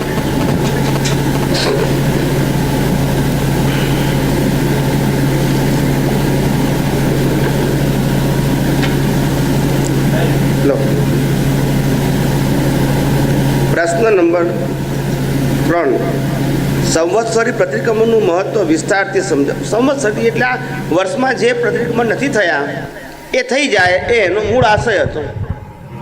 સમજાય છે? બરોબર. રોજેના સવારના સાંજે અને સાંજના સવારે એ પેલા પ્રક્રિયા હતી. પછી અઠવાડિયે 15 દિવસે થાય, પછી મહિને થાય, મહિને ના થાય તો પછી 4 મહિને 4 મહિને થાય, 4 મહિને ના થાય તો પછી આપણે 12 મહિને. આ પર્યુષણ પર્વ દરમિયાન થાય 8 દિવસ. એમાંય જો ના થઈ ગયા, કેટલાક ગાઢ વેર એવા હોય કે જે એમાંય ઉકલે નહીં. નહીં, વેરની ગાંઠ ના ઉકલે, એટલે તે વખતે પછી આ સંવત્સરી છેલ્લામાં છેલ્લું વાર્ષિક બરોબર. આ વર્ષનું આખું સરવૈયું એમાં આવી જાય. એટલે જે રોજ પ્રતિક્રમણ કરતો હોય સવાર સાંજ બંને ટાઈમ, કાં તો સ્પોટ ઉપર બી પ્રતિક્રમણ કરતો હોય, એને માટે પછી સંવત્સરિકનું પ્રતિક્રમણ હોય એ એને એટલું બધું ઇમ્પોર્ટન્સ ના રહે. સંવત્સરી પ્રતિક્રમણ પછી કેવું હોય ને, અમુક ગાઢ રાગદ્વેષ થયા હોય હા. એટલા પૂરતું બાકી રહે. બાકી નોર્મલ જે પ્રતિક્રમણ હોય એ થઈ ગયા હોય ને, પણ ગાઢ હોય ને જેને પેલા ઘા પડી જાય એવા હિસાબ બંધ થઈ ગયા હોય રાગ અથવા તો દ્વેષના, તો એ જે છે જીવતા હોય કેવા હોય, એકવાર માફી માંગી હોય પણ એમાં બળ ના હોય. શું ના હોય? પોતાનું જ્ઞાન બળ ના હોય ને સ્ટ્રેન્થ ના હોય. કર્મ કરવામાં જે સ્ટ્રેન્થ હોય એ માફી માંગવામાં પછી હોય નહીં, એટલે પેન્ડિંગ રહે. શું રહે? ઇરેઝ ના થાય. એટલે પાછા એને વારંવાર યાદ આવ્યા કરતા હોય, એટલે પાછું આ સંવત્સરીમાં કરવા. એટલે તમે જે પેલી વોશઆઉટની પ્રક્રિયા કહી હતી એ ગઈકાલે વાત કરી હતી ને, પેપર આપી દીધું પણ હજી પેપર જ્યાં સુધી પૂરું નથી કર્યું ત્યાં સુધી આપણી પાસે તક છે કે પેપર જેટલું સુધારવું એટલું સુધારી શકાય. એટલે આ ક્ષમાપના કે પ્રતિક્રમણનો ઓવરઓલ મતલબ જ એટલો છે કે જે જાગૃતિપૂર્વક કાં તો અજાગૃતિપૂર્વક જે કંઈ દોષો સેવાયા છે એ બધા દોષોને ઉપયોગ રાખી અને બધા દોષોને વોશઆઉટ કરી નાખવાના, અને એવું બીજ નાખવાનું કે ફરીથી એ દોષો સેવા ના મળે. અને આ દ્રવ્ય પ્રતિક્રમણ કરીએ છીએ આપણે, આ રોજનું પ્રતિક્રમણ જૈન ધર્મ પ્રમાણે, એ પ્રતિક્રમણ તો સારા સૂત્રો બોલવા, જેના કારણે ધર્મ ભાવના ઉત્પન્ન થવી, પુણ્ય બંધાવું, સારા પ્રકારના ભાવ થવા વગેરે વગેરે માટે છે. સમજાય છે ને? શુભ આશય. શું કીધું? શુભ આશય છે. એટલે જે જૈન ધર્મની દ્રષ્ટિએ જે પ્રતિક્રમણ કરવામાં આવે છે એ શુભ આશય શુભ વાળું. આશય તો એમાં નિર્જરા ના હોય સાહેબ, જો ઉપયોગપૂર્વક કરે તો? આત્મહેતુ જ ના હોય તો નિજરા ક્યાંથી હોય? નહીં, આત્મહેતુપૂર્વક કરે તો આત્મહેતુપૂર્વક કરે તો પછી એને આવા પ્રતિક્રમણ ના હોય. જરૂર નથી. આ તો રૂટીન પ્રતિક્રમણ છે ને. બરોબર. આ પ્રતિક્રમણ બાળ ધર્મના છે. શું છે? બાળજીવો માટે છે. બાળ જીવો માટે છે, જ્ઞાન જીવો માટે નથી. બરોબર. જ્ઞાન જીવોના પ્રતિક્રમણ જાગૃતિપૂર્વક હોય, જાગૃતિપૂર્વકનો. આવા રૂટીન ના હોય. બરોબર. એકની એક પ્રક્રિયા રોજ કરવાની હા. લેવાની. એટલે આપણે જે કરે છે ને ખોટા નથી કહેવા માંગતા, જે કરે છે એ તો સારું જ છે. સારું જ છે. કોઈ ખરાબ કામ તો હા, કરતા એટલે અશુભમાં રહે એના કરતાં શુભમાં રહે એ સારું છે. સારું જ છે. સવાલ ને સૂત્રો સારા સૂત્રો મોટા આચાર્ય ભગવંતોએ લખેલા સૂત્રો બોલે ને એમાં ભાવ રહે એનો તો ઉચ્ચ પ્રકારના એના ભાવોની પરિણતિ પણ ઊંચા લેવલની આવે. એટલે પેલી સ્તવન કે સજ્જાએ બોલાતા હોય એ વખતે બી એને અનુભૂતિ અંદરથી થાય કે આવા બીજ નાખે અંદર, એવું થઈ શકે સાહેબ? એ વખતે બીજ પાડી શકે કે એમણે જે પુરુષાર્થ કર્યો એ પુરુષાર્થ મને ક્યારે કરવા મળે એમ? એવો ભાવ થઈ શકે. એનું લેવલ ઓફ અન્ડરસ્ટેન્ડિંગ હાઈ લેવલનું હોય તો એને ખ્યાલ આવે કે આ મારે પણ આવા ભાવ કરવા છે. એટલે સારો આશય છે, સારો આશય છે. આશય ખોટો નથી, પણ પછી મિકેનિકલ થઈ ગયા હા, એનો કોઈ લાભ ના થાય. જાગૃતિ ના હોય તો પછી કર્યાનો સંતોષ થાય. બરોબર. અને મિનિમમ પુણ્ય બંધાય. શું છે? બરોબર છે. એટલે જો એકાંતમાં કરવામાં આવે, એકાંતમાં તો ખરું પણ હેતુપૂર્વક. હા, હેતુપૂર્વક એકાંતમાં કરવામાં આવે તો જે સામૂહિક કરે છે એના કરતાં થોડો વિશેષ લાભ થવાની શક્યતાઓ વધારે, કારણ કે એમાં જાગૃતિ વધારે રહે, ઉપયોગ વધારે રહે અને મન ભટકે નહીં ક્યાંય. સમજો બીજા સૂત્રો બોલતા હોય અને આપણે બોલીએ તો આપણો ઉપયોગ તો એની અંદર એ વખતે રહેવાનો જ છે ને. ના, આપણે બોલીએ કે બીજા બોલીએ એનો વાંધો નથી, પણ ઉપયોગ એ મુખ્ય વસ્તુ. બીજા બોલે તો આપણે ઉપયોગ રાખવો તો રાખી શકીએ. બરોબર. કારણ કે આપણે તો શબ્દોના કરતાં શબ્દોનું મર્મ શું છે એમાં ઉપયોગ રાખવો છે, એટલે એ તો આપણે રાખી શકીએ. બરોબર. આપણે બોલતા હોય તો અથવા બીજા બોલતા હોય તો, કારણ કે ઉપયોગ એ મુખ્ય વસ્તુ છે. બરોબર. ખ્યાલ ને? બાકી તો પ્રકૃતિ છે ને. તમે આજે સાહેબ એવી રિક્વેસ્ટ છે કે આજે એવું પ્રતિક્રમણ કરાવો કે અમારા જેટલા બધા ભૂલો છે એ બધી વોશઆઉટ થઈ જાય આજે. ના, ચોક્કસ. ઇન્ટેન્સિટીથી જે થયા છે અને એ ઇન્ટેન્સિટી હાલતા, એટલે જ્યાં સુધી એ ઇન્ટેન્સિટીને એ લેવલ સુધી નહીં પહોંચાય ત્યાં સુધી એ કમ્પ્લીટ વોશઆઉટ નહીં થાય. પણ એ ઇન્ટેન્સિટી એ તો અંદરની વસ્તુ છે. એ તો હાલતા ચાલતા કે આમ બેસીને મહારાજ સાહેબના એ વાક્યો બોલી કરતા જે અંદરના ભાવ છે એ તો ગમે ત્યારે ગમે એ રીતે ઇન્ટેન્સિટી જ્યારે ફીલ થાય ત્યારે એક્ઝેક્ટ. એટલે જ કીધું ને કે એ ભાવની વસ્તુ તો વ્યક્તિગત છે ને, અને એ આંતરિક વસ્તુ છે. કેવી? જ્ઞાની પુરુષ તમને માધ્યમ પૂરું પાડે. શું પાડે? માધ્યમ. પછી ભાવ એને પ્રગટ કરવા, એને યથાર્થ રૂટથી સમજવું, અને એના આધારે જે ભાવ ઉત્પન્ન થવા, એ તો વ્યક્તિગત વસ્તુ છે. કેવી છે? વ્યક્તિગત વસ્તુ. અને જ્યારે એક્ઝેક્ટ એ ઇન્ટેન્સિટી મેચ થશે ત્યારે પછી એનું કશું મહત્વ જ નહીં ના રહે. પછી ના રહે. પછી ના રહે. ગુંજન શાહ કોણ છે? તમે છો ગુંજન શાહ ને? જય સચ્ચિદાનંદ. નંબર 1, એમ સમજાય છે કે સત્સંગ દ્વારા વિપરીત બુદ્ધિ સમ્યક બુદ્ધિમાં ફેરફાર થઈ રહી છે, પણ યોગ્ય ઉપયોગ માટે આજ્ઞાનું અવલંબન જરૂરી ગણાય છે. પરંતુ હજુ કર્તાપદ વ્યવસ્થિત સમજાતું ના હોવાથી બુદ્ધિનો ક્ષય નથી થતો અને હું તુંનો ભેદ પડી જાય છે. આ માટે વધુ ફોડ પાડશો, ચાવીઓ આપવા કૃપા કરશો. એટલે વાત સાચી છે તમારી કે ભાઈ આ સત્સંગથી તમારી મિથ્યા બુદ્ધિ સમ્યક બુદ્ધિમાં ફરે છે. શું છે? અવળીમાંથી સવળી થાય છે. આપણી સમજણ કેવી થાય? સવળી થાય. હવે આ તો લાભ મળે જ છે તમને, પણ તમે આગળ શું લખ્યું છે કે ભાઈ હજુ અકર્તા પદ અથવા વ્યવસ્થિત સમજાતું ના હોવાથી, અકર્તા પદ અથવા વ્યવસ્થિત સમજાતું ના હોવાથી બુદ્ધિનો ક્ષય થતો નથી અને તેથી હું તુંનો ભેદ પડી જાય છે. હવે આ હું તુંનો ભેદ જે છે એ પ્રકૃતિને પરમાત્માનો પાડવાનો છે. એની જગ્યાએ પ્રકૃતિ વચ્ચે પડી જાય છે. શું પડી જાય છે? એને બુદ્ધિ કીધી. પ્રકૃતિ વચ્ચે હું તુંનો ભેદ પડે એ બુદ્ધિ, અને પ્રકૃતિ અને પરમાત્મા વચ્ચે હું તુંનો ભેદ પડે એ જ્ઞાન કહેવાય. સમજાય છે? સમજાયું ને? પ્રકૃતિ અને પરમાત્મા વચ્ચે હું તુંનો ભેદ પડે તો જ્ઞાન કહેવાય, અને પ્રકૃતિ વચ્ચે હું તુંનો ભેદ પડે તો એ બુદ્ધિ કહેવાય. સમજાય છે? એટલે આ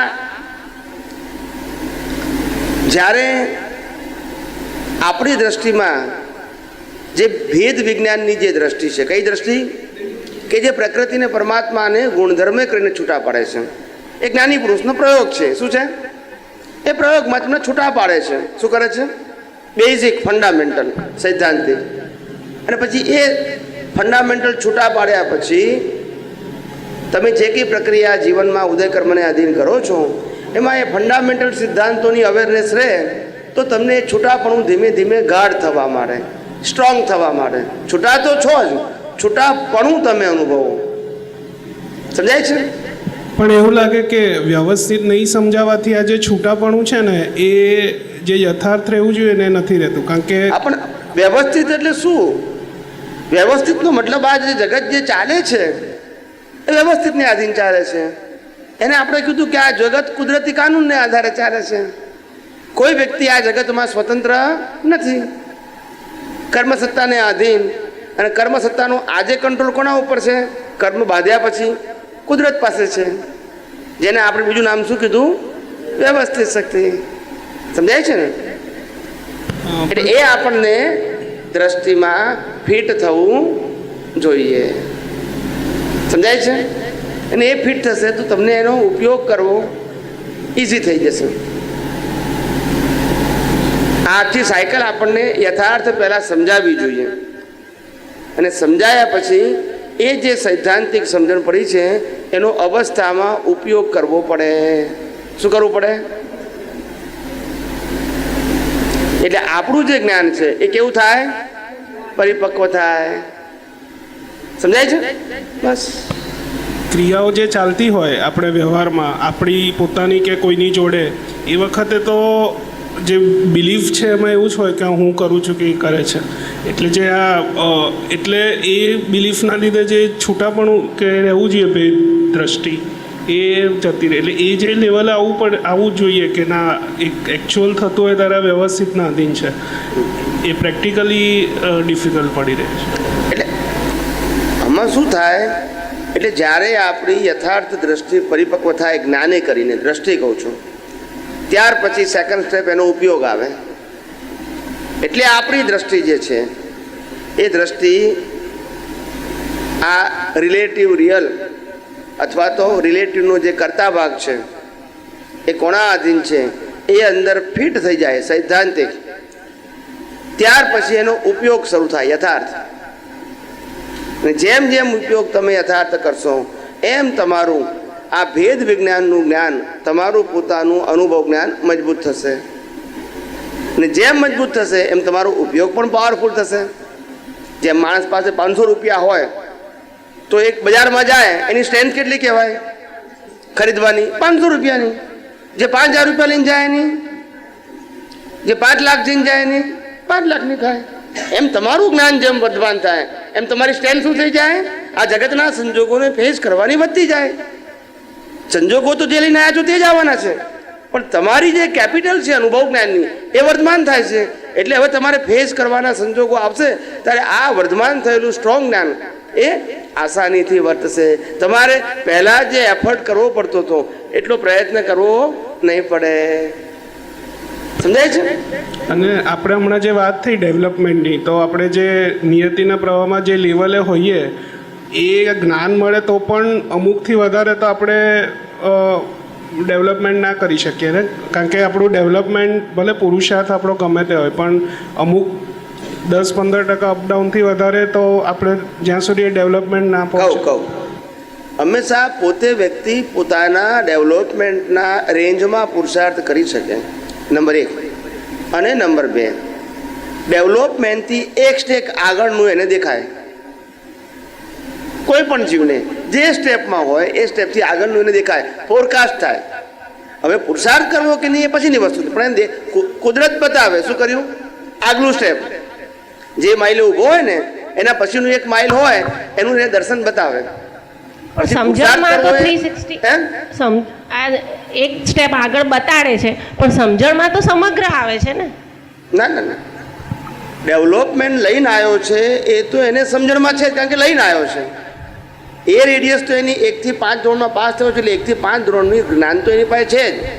પછી ભલે પુરુષાર્થ ગમે તે લેવલનો કરે 1 થી 5માં, પણ એને 6થા ધોરણનું ફોરકાસ્ટ થાય છે. 6થા ધોરણનું ડેવલપમેન્ટ અનુભવમાં નથી, ફોરકાસ્ટ કુદરત એને બતાવે. પણ એને દર્શન ચોખ્ખું જ છે કે મારે પહોંચવું ત્યાં છે, મારે PhD કરવી છે કે મારે ડૉક્ટર બનવું છે, તો એ દર્શન તો એનું એ સમજણનું જે દર્શન છે ફાઇનલ, એ ડેસ્ટિનેશન તો એનું ફાઇનલ જ છે કે મારે તો આ ડૉક્ટર બનવું છે, ભલે હું 6થામાં છું. આ પ્રોસેસ તો પૂરી કરવી જ પડે. શું કીધું? પ્રોસેસ પૂરી કરે. 5મા ધોરણનો છોકરો કે મારે ડૉક્ટર બનવું છે તો એ 6થામાં જ જવું પડે એને.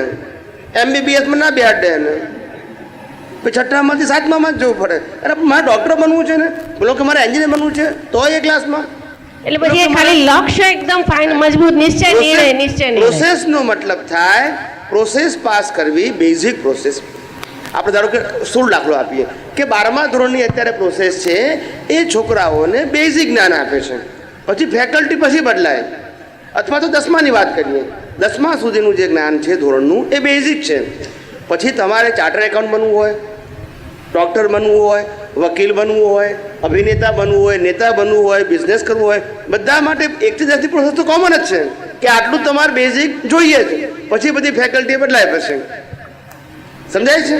એટલે આટલી તો પ્રોસેસ તમારે કરવી જ પડે, દરેક વ્યક્તિ કોમન. પણ જો ગમે ત્યાં જવું હોય તો જો મારું દર્શન ચોખ્ખું જ હોય કે મારે આ જ જોઈએ છીએ, તો પછી એના માટે કોઈ ફાસ્ટ કે 1 વર્ષમાં 2 વર્ષ કુદાઈ શકું કે એવો કોઈ પુરુષાર્થ? જાગૃતિ છે એ જાગૃતિ તમારી જેટલી જે તે સંજોગોમાં યથાર્થ રહે અને એ તમારી અંદર જ્ઞાનની તીવ્રતા ઉપર આધાર છે. શું છે? તીવ્રતા ઉપર. જો મારે કંઈ પ્રાપ્ત કરવું હોય, દાખલા તરીકે કોઈ એમ લાગે કે ભાઈ મારે 5 કરોડ રૂપિયા કમાવા, હા, એટલે મને આ દાદરા ચડવાના છે જ નહીં, હું આ છું જ અને મારે આ કરવું જ છે. સમજાવો ને. નક્કી કર્યું આજે કે મારે 5 કરોડ કમાવા છે ધંધો કરીને, બરાબર છે. હવે આ મારે નક્કી કર્યું એટલે મારું ડેસ્ટિનેશન 1 વર્ષમાં 5 કરોડ કમાવાના છે, તે છે આજનું મારું ધ્યેય. હવે એને અનુરૂપ હું પ્રોસેસ કરીશ. શું કરીશ? પ્રોસેસ, પ્રક્રિયા. હવે પ્રક્રિયાની અંદર મારે ઓછા સમયમાં વધારે પૈસા મેળવવા હોય તો રિસ્ક ફેક્ટર વધારે હોય. ના સમજાયું? પણ આમાં રિસ્કમાં નીચે પડવાનું નથી જ, જ્યાં છીએ એ સ્ટેપ ના, આમાં રિસ્ક છે. છે. આમાં રિસ્ક તો હોય જ ને. આમાં જ્ઞાનનો માર્ગ એવો છે કે જેટલી સાઉન્ડનેસ વધારે એટલી તમારી પ્રગતિ સારી થાય.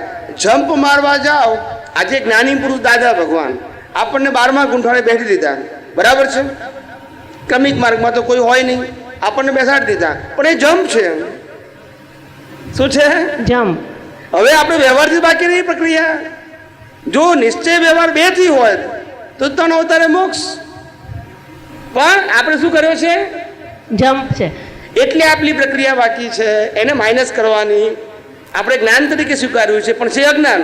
એને શું કરવું પડશે હવે? માઇનસ. આ દ્રષ્ટિનો ઉપયોગ કરીને માઇનસ કરવું પડશે. પણ એમણે જે આપણને બેસાડ્યા છે એની ગરમી, એ પેલા બલ્બની ગરમી તો મને સતત વર્તાય જ છે કે પેલા આખી રાત પાણીમાં ઊભો રહ્યો, પણ એ ગરમી એને વર્તાય જ છે સતત. હા, એટલે બલ્બની ગરમી નથી, એ એનું ધ્યેય છે. ધ્યેય છે. બલ્બની ગરમી તો આવે જ નહીં, પણ બલ્બને એ અનુભવે છે બલ્બ. હા, બલ્બની ગરમીથી એને ઠંડી લાગી નથી એવું નથી. એ સતત અનુભવમાં છે ને કે 50 ફૂટ દૂર તાપનું હોય તો એને ઠંડી લાગે. એને બલ્બની ગરમી, બલ્બ એને એકાગ્રતા કરવાનું સાધન હતું કે કોન્સન્ટ્રેશન કરવાથી અંદર ગરમી ઉત્પન્ન થઈ. સમજાય છે? બલ્બની ઉપર મહેલમાં રહેલો જે બલ્બ હતો એ બલ્બમાં એનું કોન્સન્ટ્રેશન થયું એટલે અંદર ગરમી ઉત્પન્ન થઈ. કોઈ પણ વસ્તુમાં એકાગ્રતા ઉત્પન્ન થાય તો શું થાય? ગરમી ઉત્પન્ન થાય. આ નિયમ છે. એવી ગરમી સતત રહે છે, એટલે કશી આ વસ્તુ અનુભવાતી નથી. અને છતાંય જે અનુભવાય છે, અને તમે જે પેલા જેટલો સમય કાઢવાનો છે એ કાઢવા માટે ખાલી એક એનો અહેસાસ જ કાફી છે. એ બરાબર છે, પણ એટલે આપણે શું કહેવા માંગીએ છીએ કે જેટલી અવેરનેસ વધારે હોય એટલું ફાસ્ટ થાય, એની આપણે ના કહેતા નથી. પણ એ અવેરનેસ છે, એ અવેરનેસમાં ધ્યાન આટલું જ રાખવાનું કે એ અવેરનેસ છે એમાં ત્યાં સુધી અવેરનેસ કામ કરશે કે તમારું ડેવલપમેન્ટ પ્લસ આગલું પગથિયું કે જે તમને કુદરતે ગિફ્ટ તરીકે આપ્યું છે. તમારું ડેવલપમેન્ટ તમે લઈને આવ્યા છો, એ રેન્જમાં તો તમારો કોઈ પ્રશ્ન છે નહીં સમજવાનો, બરાબર છે. પણ કુદરત તમને જે આગલું સ્ટેપનું બતાવે છે ત્યાં તમારે વિશિષ્ટ એફર્ટ કરવો પડે, કારણ કે એ અનુભવ સિદ્ધ કરવાનું બાકી છે. હવે તમારું ડેસ્ટિનેશન તો એના કરતાં ઉપરનું છે, પણ એ પ્રોસેસ બાકી છે. હવે કેટલાકને એવું લાગે કે ભગવાન, હું અત્યારે જે ડેવલપમેન્ટ આવ્યો હોય એ ડેવલપમેન્ટને પૂરો કરતા અમારે બીજા પછી 50 અવતાર જોઈશે જે બાકી છે મારું. તો જ્ઞાની કહે છે ના, પાકું કરી લે. ના, સમજાવું તમને, દાખલો આપું એટલે તો કે ના, અમુક પ્રકારનું ડેવલપમેન્ટ છે એ તો નોર્મલ પ્રોસેસ કરવી જ પડે. જેમ કે 1 થી 10 ધોરણની એ બધાને કરવી પડે. વડાપ્રધાન થવું હોય તો 1 થી 10 તો ભણવું જ પડે એને. બિઝનેસમેન થવું હોય તો એ ભણવું પડે. ચાર્ટર એકાઉન્ટ થવું હોય તો એ ભણવું પડે. એન્જિનિયર થવું હોય તો એ જ ભણવું પડે એને. એ પ્રોસેસ કોમન છે. કેવી? આગળ જતાં બધું બદલાય. શું છે? આગળ જતાં તમારું ડેવલપમેન્ટ જેટલું પાવરફુલ હોય એટલું તમારી સ્પીડ પાવરફુલ થાય. એટલે જેને પેલાને 10 અવતાર થતા હોય તમને 2 અવતારમાં હાઈ લેવલ થઈ જાય, 2 અવતારમાં. એટલે પાછલી જે પ્રોસેસ છે મિનિમમ પછીની ફાસ્ટ કે સ્લો થઈ શકે. પણ મિનિમમ તો જેને જ્ઞાન મળ્યું છે એ બધાએ મિનિમમ લેવલ પાસ કર્યું છે એવો કોઈ માપદંડ નથી. એટલા માટે નથી કારણ કે વ્યવહાર નિશ્ચયથી નથી માટે. જો વ્યવહાર નિશ્ચયથી તમને સમ્યક્શન થયું હોય ને સહાયક સંકેત, તો એ માપદંડ કહેવાય. તો પછી તમારે હવે ડેવલપમેન્ટની પ્રક્રિયાને જોવાની. ડેવલપ થયેલા જ છો. સમજાય છે? મારી વાત સમજાય તમને? એક વસ્તુ છે, તમે અમદાવાદથી ગાંધીનગર ચાલીને જાઓ, બરાબર છે, અને બીજો વ્યક્તિ અમદાવાદથી ગાંધીનગર કારમાં બેસીને જાય છે, બંધ કારમાં બેસીને જાય છે. આ બંને વ્યક્તિ અહીંથી ગયા ગાંધીનગર, તમે બી ગયા અહીંથી ગાંધીનગર, પણ તમને જ અનુભવ છે, કારવાળા નથી. ચાલીને ગયા છે એને અનુભવ છે, એ પેલાને ડેસ્ટિનેશને પહોંચી ગયો, પણ બાકી શું રહ્યું? અનુભવ બાકી રહ્યો. એટલે અનુભવનો મતલબ ગાંધીનગર પહોંચવા છતાં ગાંધીનગર પહોંચવા માટેની પ્રક્રિયામાં જે ડેવલપમેન્ટની જરૂર હતી તે એની પાસે નથી. પહોંચી તો ગયો, ખ્યાલ આવી ગયો? એ જે પ્રોસેસ છે એમાં એક્સપિરિયન્સ મળે છે. અને એ પ્રોસેસ એટલે જે એટલે આપણે રસ્તાનો અનુભવ છે એટલે દરેક વસ્તુ ક્યાં કઈ રીતે કામ કરે છે એ એક એક પરમાણુનું ક્યાં ક્યાં કઈ રીતે સંમેલન વિસર્જન થાય છે એટલે એ આખી પ્રોસેસ જ્યારે કમ્પ્લીટ ક્લિયર થશે ત્યારે ત્યાં જઈને ડેસ્ટિનેશન. હવે પેલો તમે જે પ્રોસેસથી જઈને ગાંધીનગર ગયા તમે અનુભવી થઈ ગયા, તમે પહોંચ્યા તો ગાંધીનગર જ, એ પહોંચ્યો ગાંધીનગર પણ એને પ્રોસેસ બાકી છે એટલે અનુભવ બાકી રહ્યો એને. એટલે આપણે વ્યવહારમાં શું કહીએ છીએ કે જે વ્યક્તિ એકડ એક ધંધો કરતો હોય એને જે અનુભવ હોય અને બાપાની ગાદી ઉપર બેસે, ગાદી તો એક જ છે, શું કીધું, ગાદી તો એક છે પણ બાપાને જે અનુભવ હોય એ છોકરાને ના હોય, એને પ્રોસેસ કરવી પડશે. બાપા આટલી પ્રોસેસ પછી ગાદી ઉપર આવ્યા, આ સીધો ગાદી ઉપર પુણ્યથી આવ્યો, હવે બાકી શું રહ્યું એને એક્સપિરિયન્સ બાકી રહ્યો. બાપા આ ગાદી ઉપર એક્સપિરિયન્સથી આવ્યા છે, શું કીધું, છોકરો સીધો પુણ્યથી આવ્યો છે એક્સપિરિયન્સથી નહીં, એટલે એક્સપિરિયન્સ બાકી રહ્યો એને. એટલે દરેક ટ્રાન્ઝેક્શન જોવું પડશે ક્યાંથી માલ લીધો ને ક્યાં આપવાનો છે, તો એ માલમાં એમાં કઈ શક્તિ ક્યાંથી લીધો ક્યાં આપવાનો ને આમાં મારો રોલ શું, એટલે આ દરેક ટ્રાન્ઝેક્શન ત્યારે અનુભવ પાક્કો થાય. એટલે આ પ્રક્રિયામાંથી આપણે પસાર થવું પડે, દરેક વ્યક્તિને પસાર થવું પડે. એ પસાર થવા માટે કોઈ ફિક્સ ટાઈમ નથી, એ તમારી જાગૃતિ હોય તો ડેવલપમેન્ટ ફાસ્ટ થાય, એવું નહીં કે ના થાય. અને તમારું ડેવલપ અને તમારી જાગૃતિ ડીમ હોય તો 5-15 અવતારે થઈ જાય, સમજાય છે. પણ પહેલા એટલે દાદાએ એકાવતારી જ્ઞાન કહ્યું છે એટલે આ સંદર્ભમાં કહ્યું જ્ઞાન એકાવતારી, જ્ઞાન અવતારી, જ્ઞાન લેનાર એકાવતારી નથી ના જ્ઞાન અને પછી જ્ઞાનની જે રીતે જાગૃતિ કે ઉપયોગ છે, એમની જે જ્ઞાન આપ્યું એની ક્વોલિટી એકાવતારીની છે. પણ દાદાએ શું કીધું, આ તો લાયક નથી એને આપ્યું મેં, એટલે જ્ઞાન તો એકાવતારી છે જ પણ જ્ઞાન લેનારો તો એકાવતારી એની લાયકાત હોવી જોઈએ ને. તો પછી એટલે જ્ઞાનમાં આપણે શંકા કરતા નથી, જ્ઞાન સમર્થ છે અને સમર્થ પુરુષે આપેલું જ્ઞાન છે એટલે આપણને એમાં કોઈ શંકા કે સંશય નથી. પણ આપણે એ જ્ઞાનને ડાયજેસ્ટ કરવાની લાયકાત ધરાવી નહીં, એ તો આપણે પાસે રહ્યું કે ના પડે. સૌથી મોટી લાયકાત એ જ છે કે 100% સમર્પણ અને વિશ્વાસ. સમર્પણ એ લઘુત્તમપણું શું છે, સમર્પણ એટલે શું કહેવાય, લઘુત્તમપણું. લઘુત્તમપણું વ્યવહારથી નાના થવાનું નથી, દ્રષ્ટિથી. તો પેલું જ્ઞાની પુરુષની કૃપા વર્તાય સહેજે સહેજ, આપણે કોઈ એફર્ટ કરવો પડે નહીં. બોલો માઇકમાં બોલો. એવું ખરું કે એક નિયતિનો પ્રવાહ હોય અને એક કારક ચક્ર પણ હોય છે, તો આપણું જે નિયતિનો પ્રવાહ ને બીજું શું કીધું, કારક ચક્ર. હા. તો એવું બને કે એ લેવલ મુજબ જ આપણને સમજણ પડે જ્ઞાનીનું જ્ઞાન કે પુરુષાર્થ થાય એવું ના ના ના ના બિલકુલ નહીં. ડેવલપમેન્ટ માટે બહારના કોઈ પદાર્થો સીધા જવાબદાર નથી, સીધા નૈમિતિક જવાબદાર છે. કેવા નૈમિતિક, તમને અજ્ઞાન પ્રાપ્ત કરવા માટે અથવા તો જ્ઞાન પ્રાપ્ત કરવા માટે નિમિત્તો જવાબદાર તો છે જ, એમાં આપણે ના કહેવાય, પણ નિમિત્તો માત્ર જવાબદાર નથી. આ અમદાવાદ શહેરની અંદર બિયર પીવાની કે રમવાની 10 ક્લબો હોય તો કોઈ પણ વ્યક્તિ પૈસા આપીને અથવા મેમ્બર બનીને જઈ શકે, એનો લાભ લઈ શકે.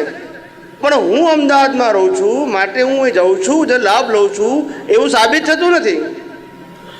પણ આ એ રેફરન્સમાં પૂછ્યો કે આટલા સમર્થ જ્ઞાની પાસેથી જ્ઞાન લેવા છતાં પણ જે ડેવલપમેન્ટ થવું જોઈએ નથી, એનો મતલબ કે બીજું પણ કંઈક છે કે અવેરનેસ. મહાવીરે આપણને જ્ઞાન આપ્યું હતું પણ આપણી જાગૃતિ ના હોય તો મહાવીર શું કરે. પણ સાહેબ જાગૃતિની ઈચ્છા તો બધાને જ રહેવાની, રાઈટ? એ કામની નહીં ને. આ અત્યારે જે ઈચ્છા છે ડલ છે, ડલ ખ્યાલ આવ્યો, ડલ એટલે પાવર નથી એમાં, કન્ડિશનલી છે. એવી છે જેમ અત્યારે ભગવાન આવે ને, ભગવાન દાખલો આપું છું ખાલી 16 લાખનો. અત્યારે ભગવાન કહે ને કે ભાઈ હું તમને મોક્ષે લઈ જવા આવ્યો છું, તમે તૈયાર છો? તો આપણે હાથ પાડી ના પાડે કોઈ, પણ પછી એમાં કન્ડિશન આવે. બસ એ કન્ડિશન એ સંસાર ભાવ ના છૂટ્યું. હું શુદ્ધાત્મા છું, મારે મોક્ષે જવું છે, તો પછી આની કન્ડિશન ક્યાં આવી? આનાથી છૂટવાનું છે. જે કન્ડિશન છે આના આધારે સબ્જેક્ટનું છે. શું છે? એટલે હજુ આનાથી છૂટી શક્યો નથી. સમજણાય? પણ હજુ અનુભવ રૂપે આનાથી મુક્ત રહી શક્યો નથી. એ લેવલ મારે બાકી રહ્યું. સમજણમાં આવી ગયું પણ અનુભવમાં આવ્યું નથી. નહીતર કેવું ચક્રવર્તીઓ રાજપાટ મૂકીને જતા રહે ને, ભગવાનની દેશના સાંભળે ને ત્યાં ત્યાં તું સમર્પણ કરી નાખે, ઘેર કહેવાય ના જાય. હવે એ લોકોનો વિચાર કરો, એ લોકોનું કેવું કેવું ડેવલપમેન્ટ. અને આપણે નાનું ઘર હોય તો કેની બી મારે કન્ડિશન છે. એટલે આ તો એટલે મેલને મકાનની વાત નથી કરવા માંગતા, પણ જે આપણું જે એટેચમેન્ટ છે આજે પણ, એટલે પેલામાં જે 100% જે અવેરનેસ જોઈએ મોક્ષે જ જવું છે એમાં એ નથી, એ સાબિત થઈ ગયું. મોક્ષે જવું છે એ પણ હકીકત છે, અને 100% અવેરનેસ નથી એ પણ હકીકત છે. પણ આ કળિયુગમાં અક્રમ નીકળ્યું છે તો અક્રમનો પણ એક પોતાનો પાવર છે કે જે આવા લોકો આપણને જે સંસારનો મોહ છે એમાંથી ભલે આપણે જે લેવલે ડેવલપમેન્ટમાં હોઈએ ત્યાંથી આપણને એનામાં એવી મને એવું લાગે છે એવી છે જ પાવર કે જો પુરુષાર્થ પ્રોપર કરીએ તો ના કહું છું ને, જ્ઞાનમાં એવી શક્તિ છે. જ્ઞાનમાં એવી શક્તિ નથી એનો પ્રશ્ન જ નથી. હવે એ શક્તિ જ્ઞાનમાં છે પણ આપણામાં નથી. એ જ્ઞાનને ડાયજેસ્ટ કરવાની ક્ષમતા આપણામાં હાલ જે આપણું લેવલ છે એમાં નથી, પણ આપણે એને વિકાસ કરી શકવાની ક્ષમતા ધરાવીએ છે. શું કીધું છે? એ ડિપેન્ડ છે પણ આપણી કેવી અવેરનેસ છે, આપણા જે માટે આપણે કેવા અડગ છીએ એના ઉપર આધાર છે. જ્ઞાન તો તમને એ રેન્જનું આપ્યું છે, ખ્યાલ આવી ગયો ને? પણ એ તમારી પાસે જે ડેવલપમેન્ટ છે તે એ તમારું પોતાનું આજનું રો મટીરિયલ છે, અને આજનો તમારો નિશ્ચય એ તમારા પુરુષાર્થમાં સહાય કરે છે. તો આ બે વસ્તુ કોરિલેટેડ થાય એટલી તમારી પ્રગતિ થાય. નિશ્ચયને પુરુષાર્થ ચોક્કસ હોય અને જ્ઞાનીની આજ્ઞા પ્રમાણે વર્તી એમને પૂછીને તો ડેવલપમેન્ટ નડતું નથી. ના, ફાસ્ટ થાય ને, ફાસ્ટ ચોક્કસ થાય. કેમ ના થાય? 100% થાય. 1-2-3 અવતારે મોક્ષે જઈ શકાય આ જ જ્ઞાનથી. ઇમ્પોસિબલ નથી. જે ક્રમિક માર્ગમાં વ્યવહાર નિશ્ચયથી આ સહાયક સંકિત હોય તો વધારે 3 ભયથી મોક્ષે જવાય એવું અક્રમમાં શક્ય છે, અશક્ય નથી. પણ એ નોર્મલ ટ્રેન્ડ નથી. ક્રમિક માર્ગમાં નોર્મલ ટ્રેન્ડ છે. એ વિશિષ્ટ પ્રકારના સમર્થવાળા વ્યક્તિઓ, પુરુષાર્થનું જેનું સામર્થ્ય છે અને જેને ક્ષણે ક્ષણે જેને કહીએ ને કે જેના જ્ઞાન દર્શનમાં આત્મા અને આત્માના ગુણો સિવાય કંઈ જ નથી. જ્ઞાન દર્શનમાં જાગ્રત પુરુષાર્થ વાળો ભાગ છે, એની અંદર જ્ઞાન દર્શનમાં આત્મા અને આત્માના ગુણો સિવાય કંઈ નથી. અને આ સંસાર એ સિદ્ધાંત રૂપે એને ખુલ્લું થવા માંડે બાય પ્રોડક્ટમાં પેલી અવેરનેસને કારણે. સમજાય છે? તો એની પ્રગતિ બહુ આસાન છે. એને પછી વર્ષ ગણવાના, અવતાર ગણવાના નથી. ખ્યાલ આવે ને? એટલે જ્ઞાની પુરુષોએ તો વારંવાર કહ્યું કે ભાઈ અમે તો આ બાળકના હાથમાં હીરો આપ્યો છે. શું કીધું? હીરો આપ્યો છે, એની કિંમત અમૂલ્ય છે, પણ કોના હાથમાં આપ્યો છે? હવે એ કેટલી કિંમત કરી શકે છે એના ઉપર ડિપેન્ડ છે ને. હીરો અમૂલ્ય છે. શું છે? આત્મા જે આપ્યો છે કેવો છે? અમૂલ્ય છે. બરાબર છે? આપણે કેટલું મૂલ્ય કરીએ છીએ એના આધારે આપણી સ્ટ્રેન્થ હોઈ શકે. હીરાનું મૂલ્ય કરવાનું નથી, એ તો અમૂલ્ય જ છે. એમ આત્માનું મૂલ્ય કરવાનું નથી, એ તો અમૂલ્ય છે. આપણે એનું કેટલું મૂલ્ય કરી શકીએ છીએ એના આધારે આપણો પુરુષાર્થ હોઈ શકે. મારી વાત સમજાય? એટલે જ્ઞાની પુરુષના જ્ઞાનમાં તો શંકા કરવાનો પ્રશ્ન આવતો નથી. એ જે બોલ્યા છે તે 100%. અમે આ બોલીએ ને ત્યારે તમને વાત પકડાય.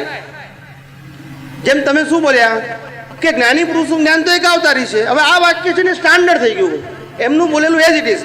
પણ સાથે દર્શન જોઈએ કે જ્ઞાની પુરુષે આપેલું જ્ઞાન તો કેવું છે? એક અવતારી છે.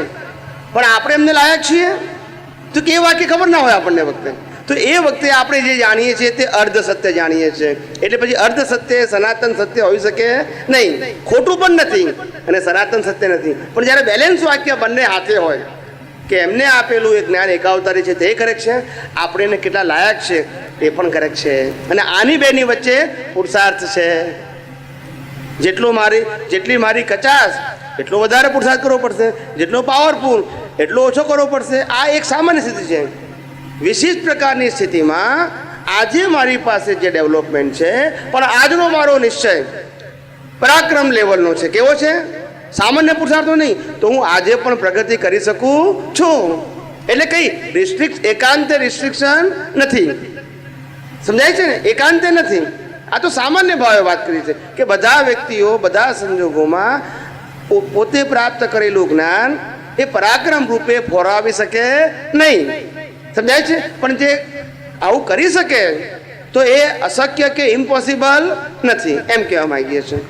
એટલે આ ભાવમાં નિશ્ચય વ્યવહારથી ડેવલપમેન્ટને એટલું આપણે વિકસાવી શકીએ ખરું કે બંને સુધી ક્ષાય સંકેત સુધી પહોંચી શકાય? હા, પહોંચી શકાય. એનું રિઝલ્ટ નેક્સ્ટ બર્થમાં મળે. આ અવતારમાં વ્યવહાર નિશ્ચયથી સહાયક સંકેત ના થઈ શકે. આ અવતારમાં તમારે બીજ પડી જાય તો નેક્સ્ટ બર્થમાં સહાયક સંકેત મળે, પછી કેવળ જ્ઞાનનું બીજ પડે, પછી મોક્ષ. પણ આ અવતારમાં એમ કે નિશ્ચયથી જે મળ્યું એને વ્યવહાર નિશ્ચયથી તમે મળ્યું છે, એ વ્યવહારથી તમે એને માઇનસ કરીને અજ્ઞાનને માઇનસ કરીને એ વ્યવહારથી પણ તમે આ સહાયક સંકેત મેળવી શકો. પણ એ સહાયક સંકેત આજે તમને આ અવતારમાં બીજ રૂપે મળે, બરાબર, નેક્સ્ટ અવતારમાં રેડી મળે, અને એ તમને આખું દર્શન ખુલ્લું કરે અને કેવળ જ્ઞાનના બીજ પડે. એના પછીના અવતારમાં મોક્ષ થાય. આવું થઈ શકે, અશક્ય કે ઇમ્પોસિબલ નથી. એ પોતાની જાગૃતિ, પોતાનો એ પોતાના ઉપર ડિપેન્ડ છે. અશક્ય નથી, બધું શક્ય છે. શું કીધું? આ જગતમાં એક કાળા માથાના માનવીએ છે પ્રાપ્ત કર્યું છે, એ બીજા કાળા માથાનો માનવી પ્રાપ્ત કરી શકવાની ક્ષમતા ધરાવે છે. મર્યાદા ક્યાં છે? એની પાસે રહેલી કેપિટલ નંબર 1, અને નંબર 2 એનામાં રહેલી પુરુષાર્થ કરવાની ક્ષમતા. આ બે વસ્તુનું કોમ્બિનેશન એને હાઈ લેવલ ઉપર લઈ જાય. એટલે કોઈ માણસ ઓછા ડેવલપમેન્ટ વાળો હોય તો પણ પ્રગતિ કરી શકે. એટલે આપણે શું કીધું કે જ્ઞાન જે પ્રાપ્ત થયું જે મહાત્માઓને, એના માટે હું વાક્ય બોલેલો છું કે જ્ઞાન જે છે એ સિનિયોરિટીને આધારે કામ નથી કરતું, સિન્સિયરિટીને આધારે કામ કરે છે. શું કીધું? તમે કેટલા વર્ષો પહેલાં જ્ઞાન લીધું એના આધારે તમને આ અત્યારે અનુભવ છે એ સાબિત થતું નથી. તમે જ્ઞાનમાં કેટલા સિન્સિયર રહ્યા છો એના આધારે એક્સપિરિયન્સ છે. કેટલા સિનિયર છો એના આધારે જ્ઞાન નથી તમને. સમજાય છે મારી વાત?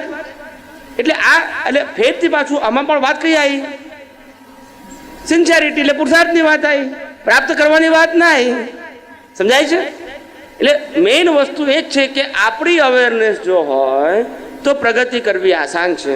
અને આપણી અવેરનેસ જ ના હોય, જ્ઞાન સંપૂર્ણ આપ્યું પણ અવેરનેસ ના હોય, જાગૃતિ, તો એ જ્ઞાન એ લેવલે કામ કરતું નથી. તેથી જ્ઞાનમાં ખામી છે એવું સાબિત થતું. આપણી અવેરનેસની સાથે જ્ઞાનીનું શું દ્રષ્ટિબિંદુ છે કે સમજો કે આજે મિક્સરને બદલે મેં ફૂડ પ્રોસેસર લીધું, તો જે પ્રોડક્ટ એણે બનાવી છે એને કયા આશયથી કયા રીતે એક્ઝેક્ટ જો હું એ વાપરું છું તો મને એનું ફળ મળે છે. એટલે મારી અવેરનેસ છે ને હું સામાન્ય સંજોગોમાં વાપરું છું, અને જે બનાવનારની કેપેસિટી અને એનું ધ્યાન રાખીને હું એ વસ્તુ વાપરું છું તો મને એનું એક્ઝેક્ટ ફળ મળે છે. એવું થઈ શકે? એટલે જ ને, એટલે કોઈ પણ વસ્તુની જે પ્રોસેસ જાણતા હોય અને એ પ્રોસેસને ફોલો કરો તો રિઝલ્ટ મળે. પણ અહીંયા જે આ દાખલો છે એટલું જાણો કે આ મિકેનિકલ પ્રોસેસ છે અને મિકેનિકલ પ્રોસેસને ફોલો કરવાની છે, અને અહીંયા જાગૃતિની પ્રોસેસ છે એ બહાર સ્થૂળ રૂપે દેખાતી નથી, એ સૂક્ષ્મતમ છે. શું છે? પણ અનુભવાય તો છે ને. અનુભવાય છે ને, અનુભવાય નહીં તો કામનું શું?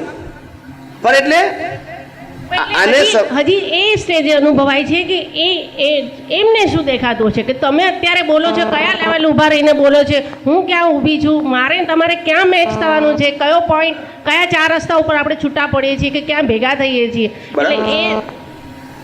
એટલે તમને એટલી એક વસ્તુ તો અત્યારે બધાને સમજાય છે કે તમે બધા અલગ અલગ વ્યક્તિઓ, અલગ અલગ ડેવલપમેન્ટ અને અલગ અલગ તમારું અન્ડરસ્ટેન્ડિંગ છે, અલગ અલગ વ્યૂઝ છે. વ્યૂ જ્ઞાનની અંદર પણ વ્યૂ કેવા છે? અમુક વ્યક્તિ અમુક વસ્તુને બહાર મૂકે, અમુક વ્યક્તિ અમુક વસ્તુને બહાર મૂકે. એની વ્યક્તિગત સમજણ છે. આ બધા પ્રકારની સમજણ, બધાના ધર્મ અલગ અલગ. કયા ધર્મ? કુળ ધર્મ. બધાનું ડેવલપમેન્ટ અલગ અલગ. જ્ઞાની પુરુષે એક જ જ્ઞાન આપ્યું છે, પણ આ બધાનું અલગ અલગ છે જે લઈને આવ્યા છો તે.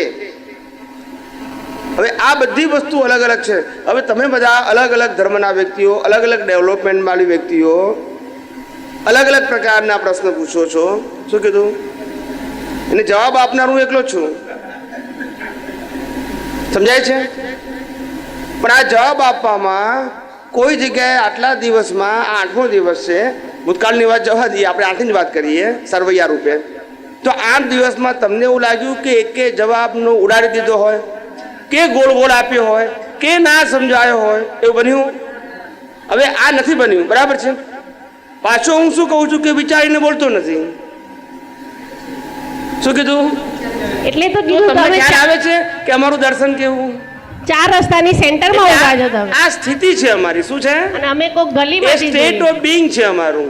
એટલે આ સહજ છે અમારા માટે. હવે તમારે આ સ્ટેજે પહોંચવું હોય તો તમારા માટે પુરુષાર્થ છે. જે અમારા માટે સહજ છે એ તમારા માટે પુરુષાર્થ છે. અમારે એનું આગલું સ્ટેજ હોય એનો પુરુષાર્થ હોય. સમજાય છે? જે મેં સાધ્ય કરી લીધું એનો પુરુષાર્થ ના હોય, એ સહેજ હોય. એ મારું સ્ટેટ ઓફ બીઇંગ છે. તમારે આટલે સુધી પહોંચવા માટે પુરુષાર્થ છે.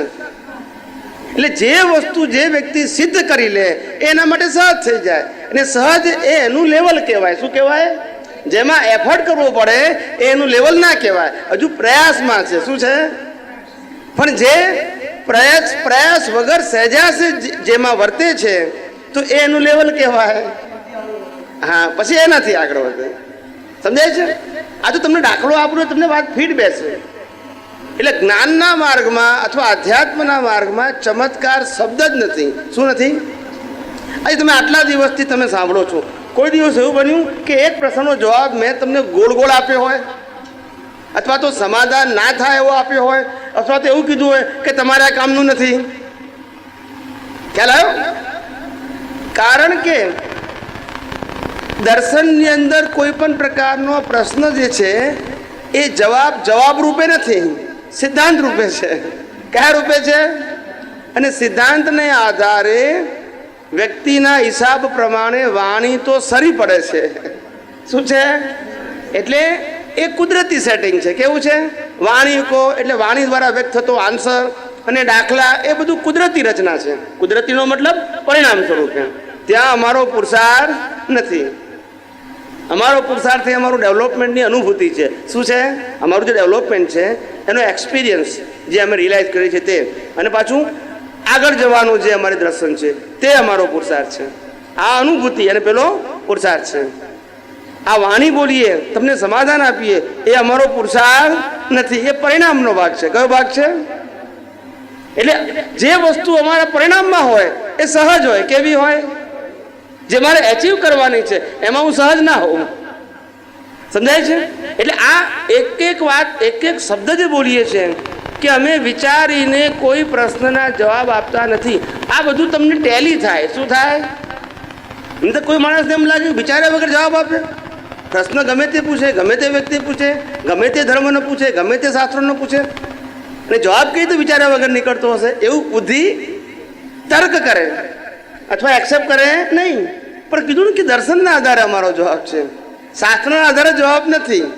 શાસ્ત્રના આધારે જવાબ હોય તો અમારે વિચારવું પડે કે ભાઈ આ શાસ્ત્રમાં શું લખ્યું છે એનો જવાબ આ આવે, જૈનમાં શું લખ્યું છે, વેદાંતમાં શું લખ્યું છે, સ્વામિનારાયણમાં શું લખ્યું છે, ગીતામાં શું લખ્યું છે, તો એ પ્રમાણે જવાબ આપવાનો છે.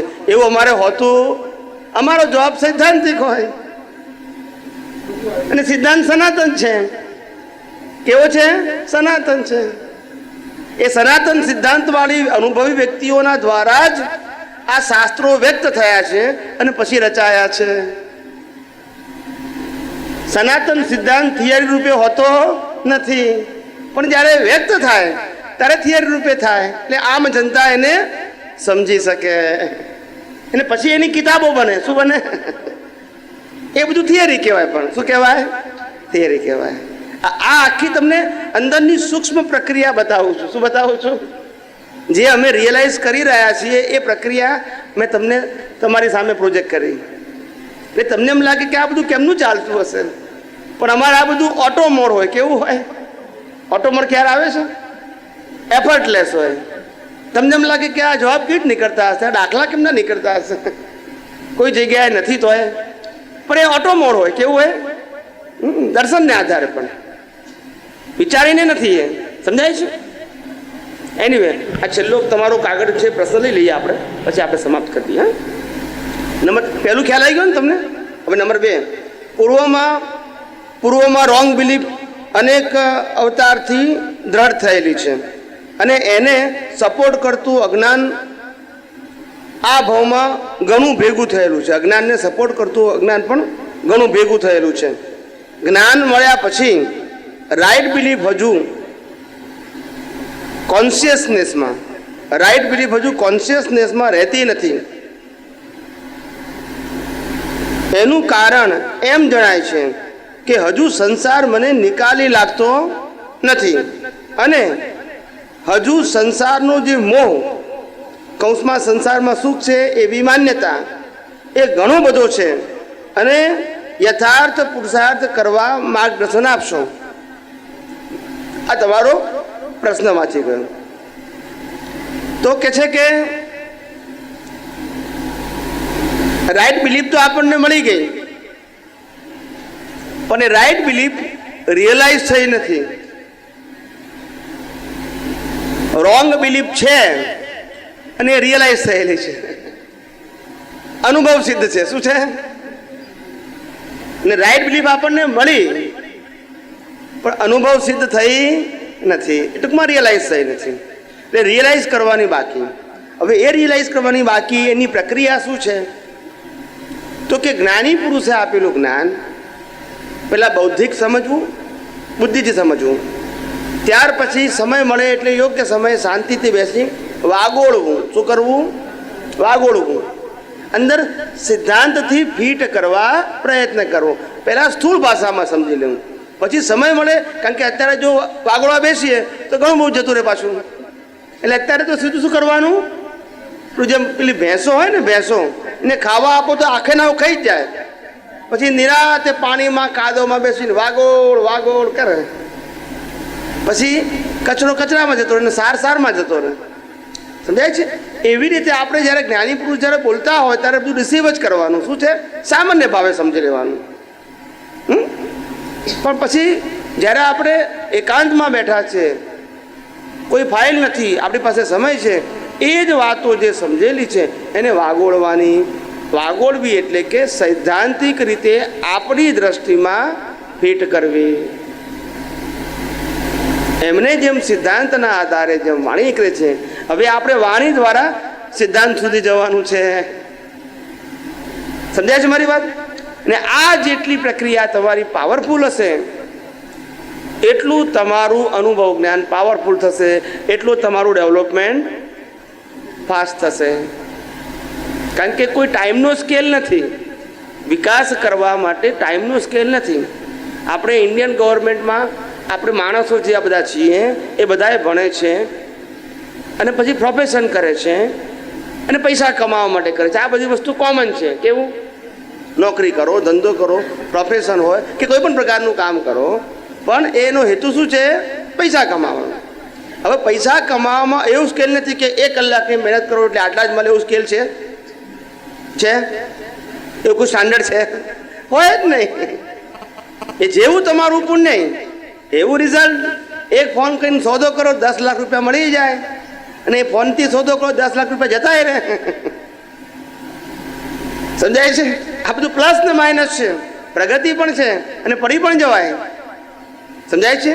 આધ્યાત્મ માર્ગમાં રિસ્ક છે જ. શું કીધું? રિસ્ક નથી એવું નથી, રિસ્ક છે જ. પણ એ રિસ્કની અંદર જો આપણો હેતુ જે છે, આશય, એને જો વળગી રહેશો તો રિસ્ક ફેક્ટર નથી. પણ એ આશય ઢીલો પડી જાય અને પાછું વચ્ચે વચ્ચે રિલેટિવ સત્ય આવી જાય, મારું શું, ખ્યાલ આવી ગયો ને, તો એ પડવાના ચાન્સીસ બી સારા છે. કારણ કે તમે સેફટી કોની ખોલો છો? જે મેળવવાનું છે એનું કે જે છે એનું? હવે જે છે એના ઉપર તમે સર્વાઈવ રહેવા માટે પ્રયત્ન કરો છો. મીન્સ તમને કોન્ફિડન્સ નથી કે આ મન વચન કાયા અને એને પ્રાપ્ત થયેલા સંજોગો વ્યવસ્થિત આધીન છે, એ આજે આ ક્ષણે સ્વીકાર કરતા નથી. સમજો છો પણ સ્વીકાર કરતા નથી. માટે તમારું એ સમજણવાળું જ્ઞાન આજે સાઉન્ડ છે નહીં. અને સાઉન્ડ ના હોવાથી એની ઇફેક્ટ પણ એટલી સાઉન્ડ હોય નહીં. જ્ઞાન છે, જ્ઞાનની સમજણ પણ છે, પણ સમજણ સાઉન્ડ થયેલી નથી. એટલે કામ પણ એવું જ કરે ને, કામ એવું જ કરે ને, ઉપયોગ કરવાથી. એ જ રસ્તો છે. જેમ જેમ તમે સમજેલું જ્ઞાન જેમ છે તેમ ઉપયોગ કરશો એમ તમારું પોતાનું અનુભવ જ્ઞાન કેવું થશે? અદ્ભુત. આ જ રસ્તો છે. કોઈ ચમત્કાર નથી હોતો. આધ્યાત્મ માર્ગમાં ચમત્કારને સ્થાન નથી. ચમત્કાર અને કૃપા શબ્દ પણ ચમત્કાર માટે નથી. કૃપા શબ્દ પણ જાગૃતિ માટે જ છે. તમારી જેવી જાગૃતિ, એવી જ્ઞાની પુરુષનું જે અનુભવ જ્ઞાનનું આધારે જે એમની આભા મંડળ હોય એની કૃપા તમને પ્રાપ્ત થાય. તમારું લઘુત્તમ દ્રષ્ટિ હોય તો એમાં એ આપવાવાળા પણ સ્વતંત્ર છે નહીં, પણ તમે લેવાવાળા સ્વતંત્ર છો પુરુષાર્થના આધારે. સમજાય છે? બરાબર છે? હવે આપણે પછી બપોરે લઈશું આગળ. હે અંતર્યામી પરમાત્મા, આપ દરેક જીવ માત્રમાં બિરાજમાન છો, તેમજ મારામાં પણ બિરાજેલા છો. આપનું સ્વરૂપ તે જ મારું સ્વરૂપ છે.